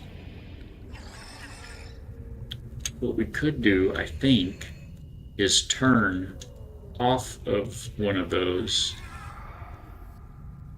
and come back out here and run another tower. I don't think yeah, because we can't go up anymore. I mean, we could do another one. We could do another one right below it. Ooh, I kind of wanted something a little more interesting. Well, it gets more interesting looking when you add the windows, for sure. Let's see. These windows, by the way, along with the moon pool and certain aspects. If you look down on the bottom, it says you can attach window, you can go into removal mode, cancel, or change size. And you can make the window that you're printing bigger or smaller. 30 And if you go seconds. small, like real small, oh, that's as small as it goes on the corridor. You can go to that. You can build little portholes, which I thought you could do that on the side of the corridor is kind of what I was hoping for. Oxygen. Welcome aboard, Captain. Like if you swim down, you can see your flippers, your fins. Yeah, so we need glass, I think, mostly.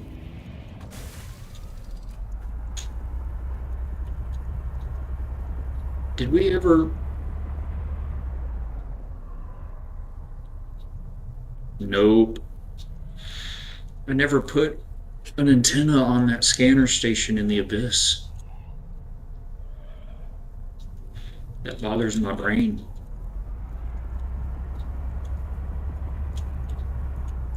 Where are we at?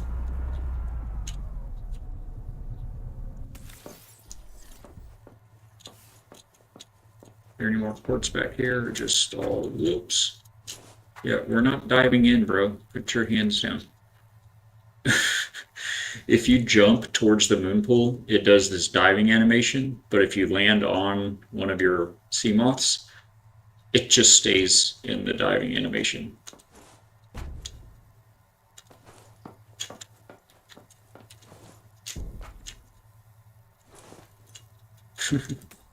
It's funny. Nope, all titanium.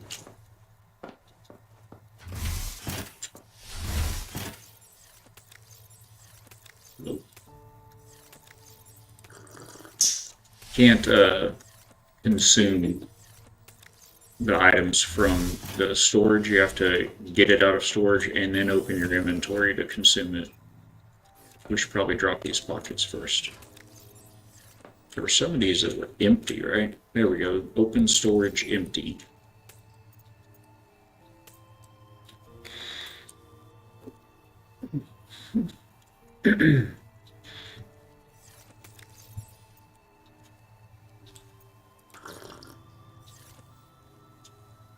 Water and glass.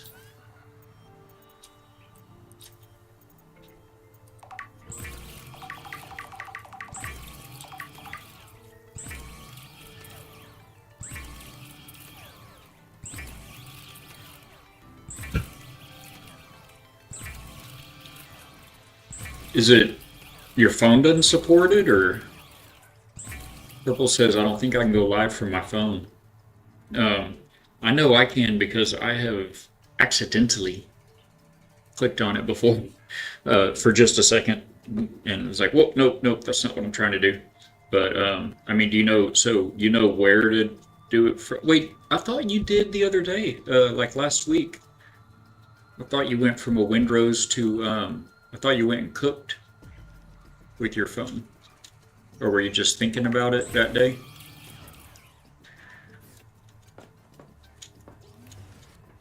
On mine, I have a Galaxy, a Samsung, a Galaxy S22, and uh, it's just right here in the Twitch app under Stream.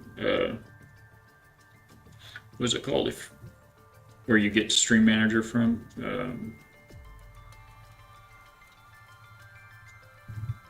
Yeah, it's the little. It's just the bottom center icon on the phone when you open up your channel or whatever on the Twitch app. That create button or whatnot on the bottom middle. It's where I get to Stream Manager as well. And yeah, okay. So yeah, when you hit that center bottom button, I mean, you can't miss it, I'm sure. I guess you're trying and it's just not working for you. I don't know if you have to have anything set up on the Twitch side of things um, to do mobile streaming, but there's a button. It's actually like the second button down to open Stream Manager on your phone, but the button above that is bigger and purple, and I'm pretty sure it's purple, and it says, oh, hold on, let's see. Not looking too good. That's good. So let me go home. If we can, if the phone's going to pick that up. Whoop, or the camera, I mean. There we go. So that's Fatbeard streaming, but this is the Twitch app, and this bottom center button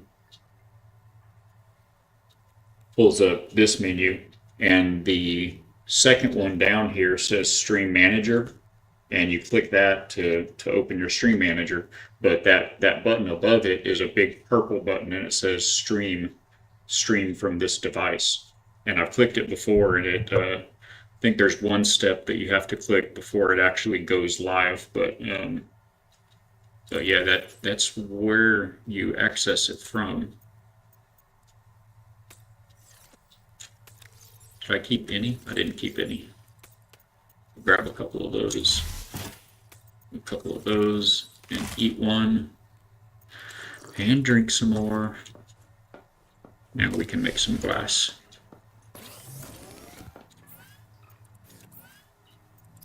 If you click just like right next to the icon, like right there, it'll close the fabricator.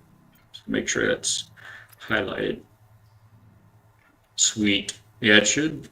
I don't think there's any from what I remember reading when I very first set everything up. I don't think there were any additional verification steps or anything special you had to do from the Twitch side of things. Okay, that was not enough quartz, chat. We're going after strictly quartz this time.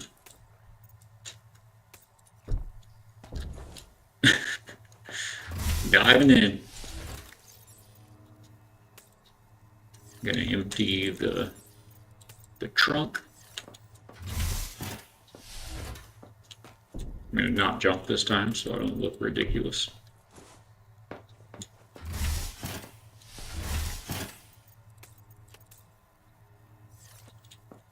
Alright, we'll throw this glass on that one bit. Welcome aboard, Captain.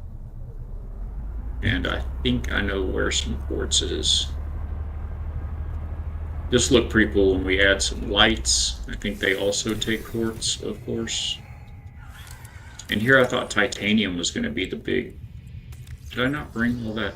Ugh. They have these lights as well that... oh wait, exterior wall light. We'll probably try to put some of these on. Like here-ish. And kind of light up the area. We'll put some here, like one on each unit here, going down. Just need to bring some copper with us. We should probably... Where's my tadpole? Wait, is that it? That is it. We should probably swap out our batteries right quick. This thing turns so slow. He's so chunky. We're just gonna pull up to the back door here.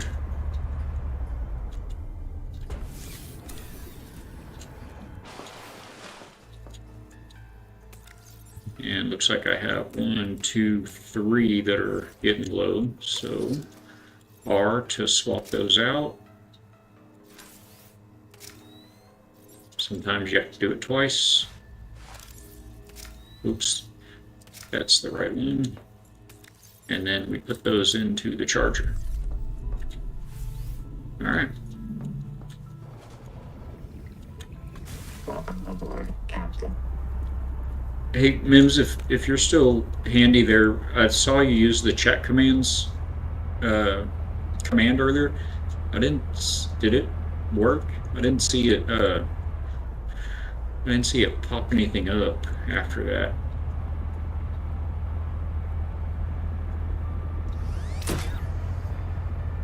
Vroom. I think there's some quartz down over here somewheres. Oh, he's probably going to shoot us. We're pretty slow.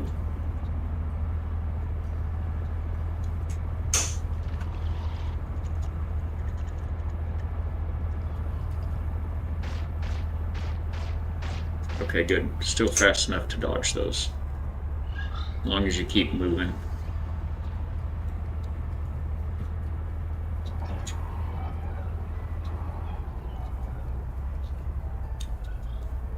Show me the quartz. See all these big needles? Like, uh-oh.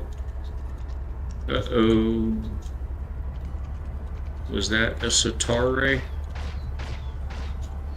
Oh. The neither doesn't make that noise though, does he? I guess they do. I thought it was, there's another creature called a sitar ray, named after the guitar-like instrument from old Earth. He is dangerous.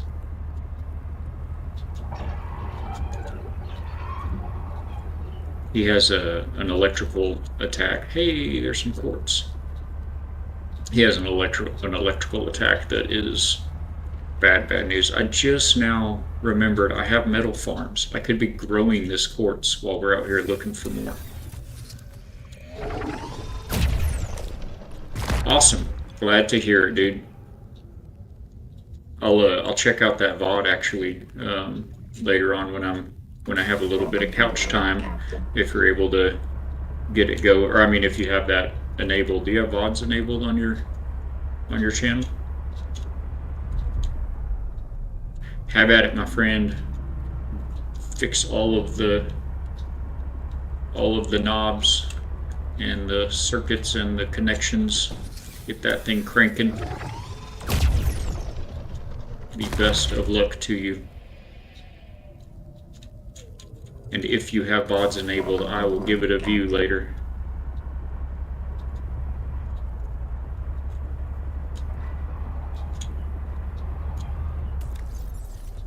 Ugh, those big old huge chunks of quartz, and it's all you get.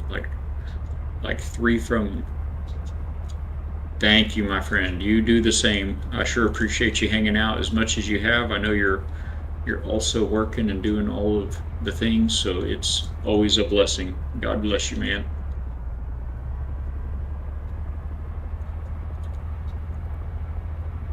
Okay, this is gonna be near the edge of the map, I think.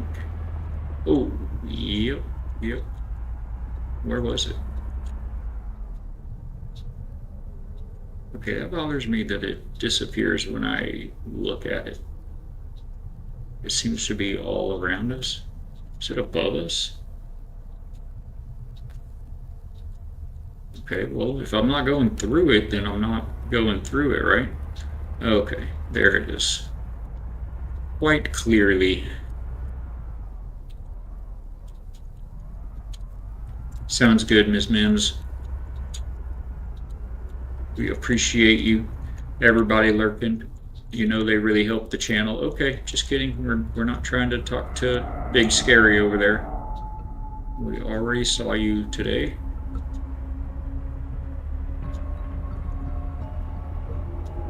Thank you for your help today and for hanging out.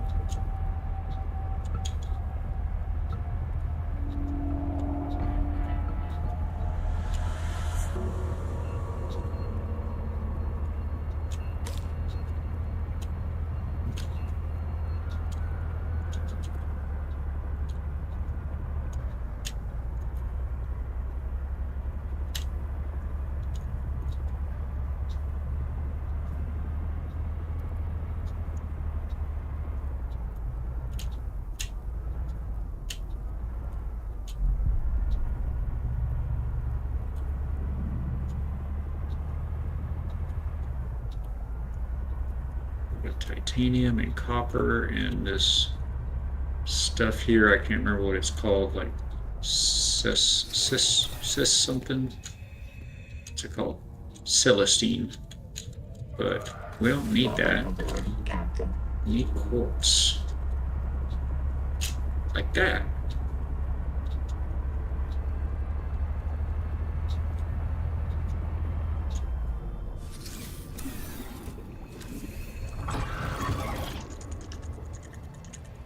Don't shoot my vehicle, I'm right here. Oh, he's gonna shoot the tadpole. I was trying to get his attention so he'd shoot us instead of the vehicle. Well, I mean, not shoot us, but shoot at us. Is that the, oh, that's the house right there.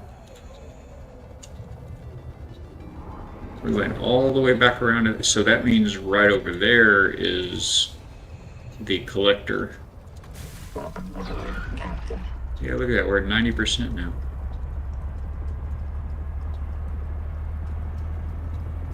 So yeah, the collector Leviathan's gonna be right out here somewhere. Right out there.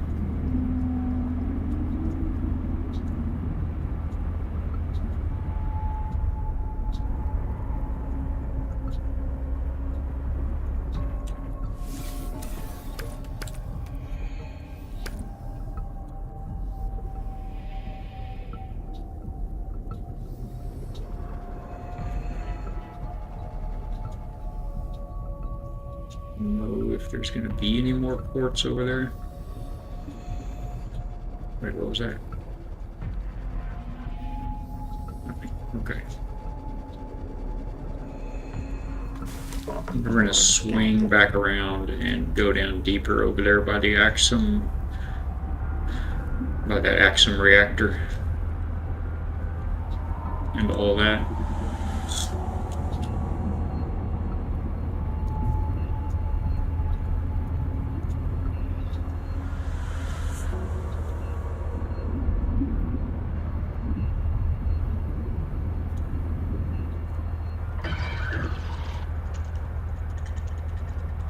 I think I see any quartz over that way.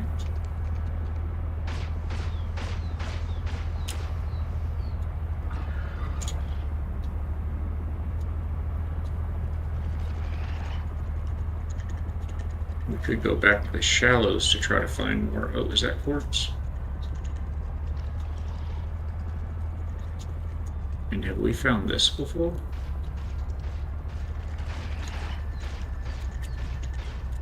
I don't think I've found this before. Oh, it's a time of day display. I have found that before. Any quartz? I don't think there's any quartz in the needler nest. Oh, was that quartz? No, that was some of those big needles. Ow!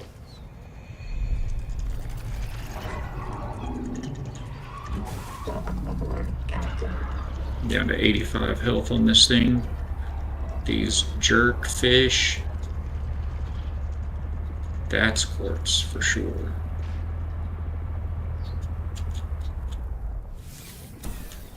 I know there's a needler in here. We're getting a little full.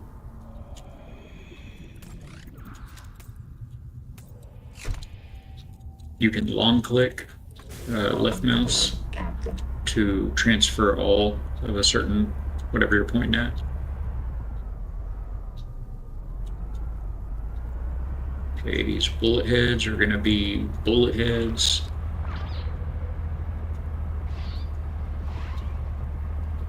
Just going to loop around and get a little deeper this time.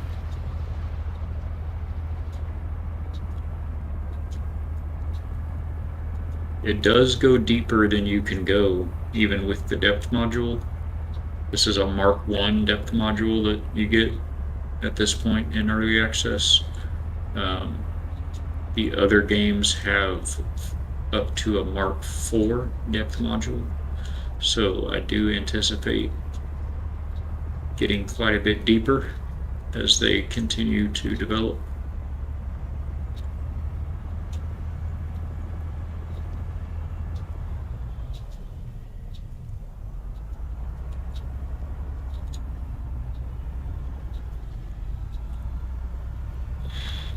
No quartz. We're gonna have to start growing it, chat. You can grow mineral resources with these devices they call metal farms. We're actually going to, it's titanium. We're actually going to head over right now to the metal farm scanning station, which is probably what I should have done. Like, I forget that I built these scanning stations for this very reason. There's actually one right over here somewhere, right there. Let's turn this one on. See if there's any ports around here.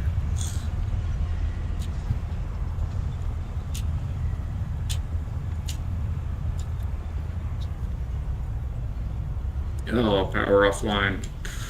Bummer. Guess I could feed it my food.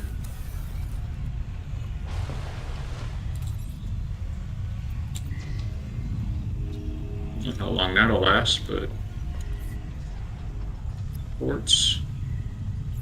That's how long that lasted. Overdrive. Oh, it's everywhere. Okay, there's some right down there, 250 meters. Over there, 182. And right there. So we go boom, boom, and then down. What was the heading? Oh, it's all over down there. Northeast. Turn that off. Can I take this back out? Yeah, I didn't think so. So we'll put that. Actually, let's just turn it off while we're not here. Oh, wait. The beacon still works. Yes, yes, okay. Welcome aboard, Captain. Okay, so the first one was over here. We're going to get messed with by a sitar ray over here. In fact, let me go ahead and repair the tadpole.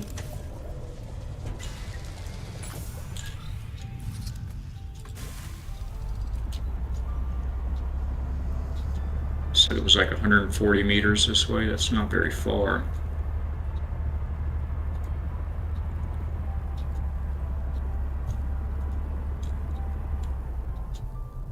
$107.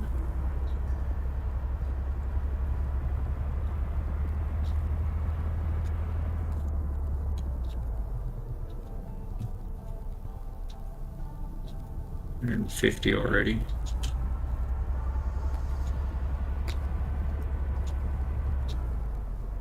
I feel like we just went right past this. And I'm not seeing any quartz.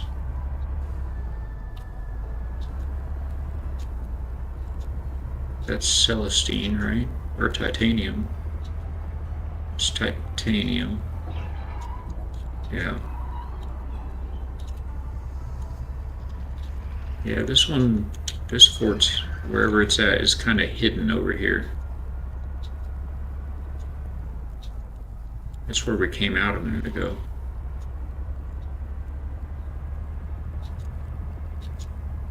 Okay, well, the other one was this way somewhere, and then we go northeast.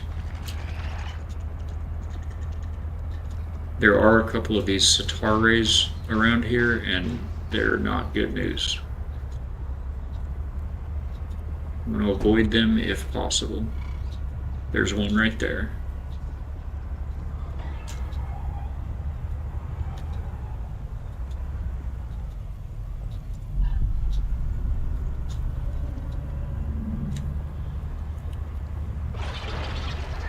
See that?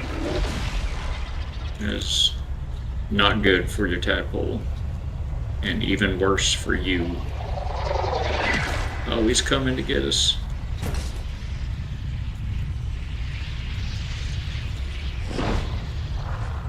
Ah, dag nabbit, this guy caught us. Get off there. Welcome aboard, Captain. You do take damage grabbing a hold of those, but that's the only way to get them off. I mean, you could probably shoot them actually with the... Is that another one? Yes. Oh gosh.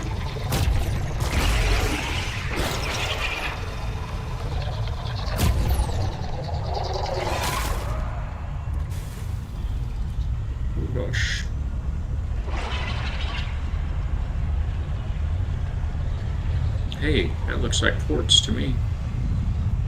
Is that a... Oh, that's just one of those. It looked like a little light down there. Like maybe there was a PDA or something to be found. This is oh, we're about to hit bottom. About to hit bottom depth. We gotta leave the... We gotta leave the tadpole right there.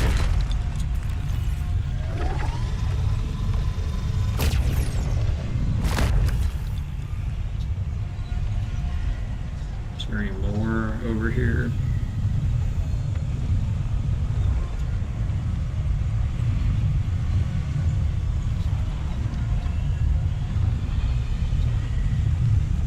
This is our power generator that we had to repair and get working.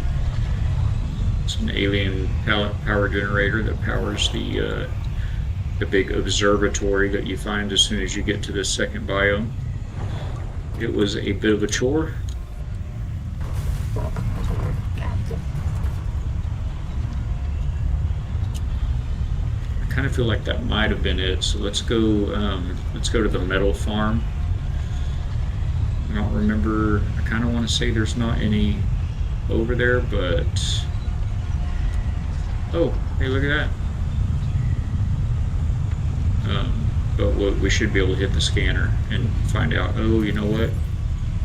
Okay, we picked up that one fish. Maybe that'll be enough. I was about to say that one's probably going to be out of power as well. I don't think I thought to turn it off the last time I was there, the reactor. Welcome aboard, Captain. We're at 91 again.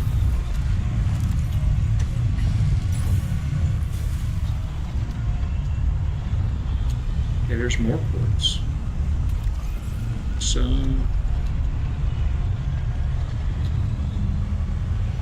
This is the location of one of your haul chassis. This chassis we're using right now with the trunk on the back. That's one of the locations you can find right next to the angel comb to scan that and be able to build it.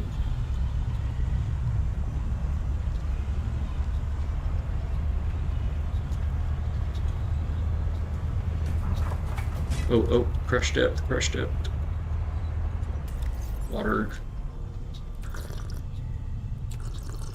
We're about to be hungry too.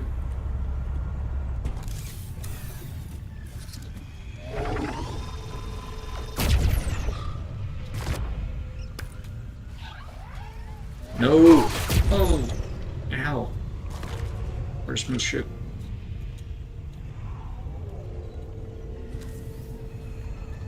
Welcome aboard, Captain. Those bullet heads, man. And there's like next to nothing you can do about them. Is that quartz right there?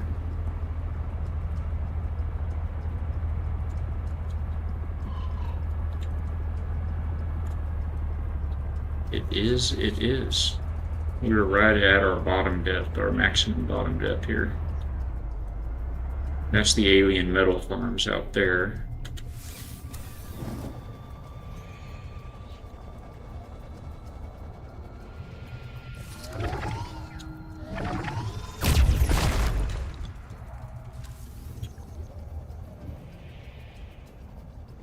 That guy gets very hungry. Welcome aboard, Captain. The last time I was over here, I had the electric charge mod loaded on here, and this time I'm using the dash mod. So I had to use that electric charge many times when I was building this right here. Power offline, and it's empty. We'll put that in it. Scan for quartz. Says no power.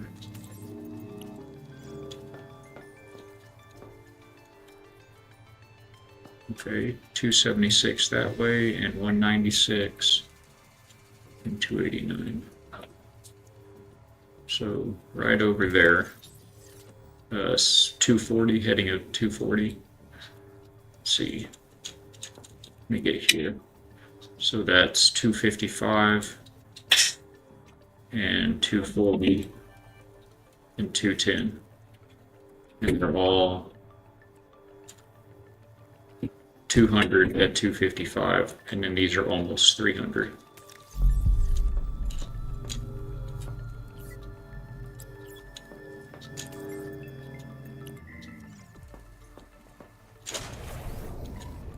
Welcome aboard, Captain. So from the scanner station right here, we take a heading of 255 and go 200 meters. I think I see it right there.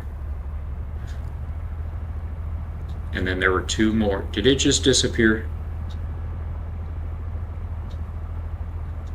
I think I just watched it disappear into the crush depth.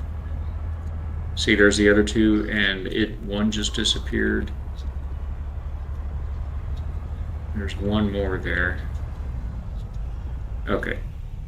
So that scanner station was seeing the ones that we just got already, because there's nothing here. I just watched it disappear right in front of our eyes. Oh, it's 1 o'clock, chat.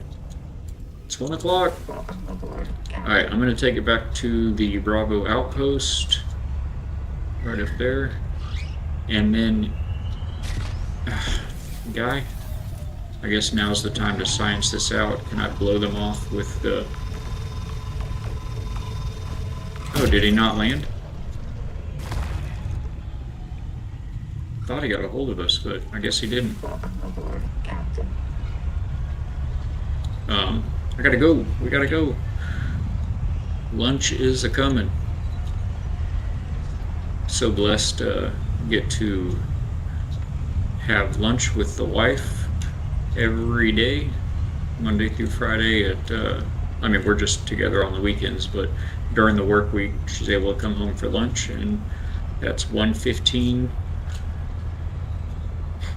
Pardon me. 1:15 to 1:45 every day. So that is why we end stream here at the factory, shut her down for lunch. And I've usually got other things going on in the afternoons that I've got to take care of. So we will be back tomorrow at 9 a.m. Central Time, God willing, barring any unforeseen interruptions or anything. But thank y'all for hanging out. Thank y'all for lurking. Thank you, Gamer Knight. Thank you, sir. Sure appreciate you guys being here and helping the channel. We are continually growing this factory a little bit every week, and it just means a lot to us. We appreciate getting through this kind of strange period in life right now. It's been interesting. Grab a bite to eat and just throw that in there. Okay, and we'll go have a seat.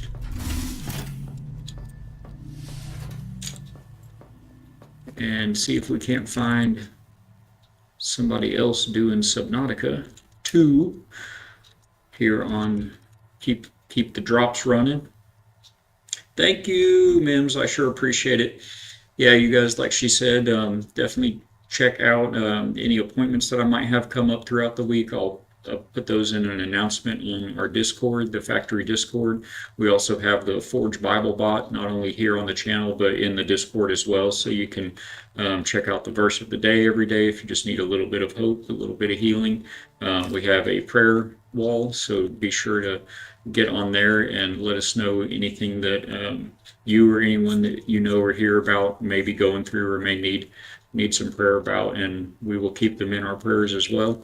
And we try to put updates on those as we get them, and kind of let everybody know how it's all going.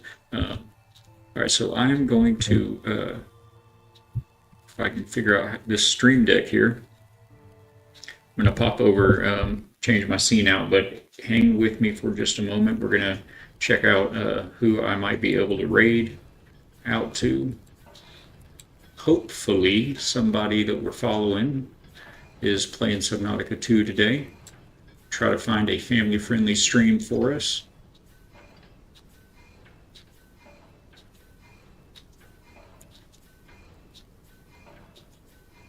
Man, we ought to raid out to Purple Ninja. He was hanging out with us today.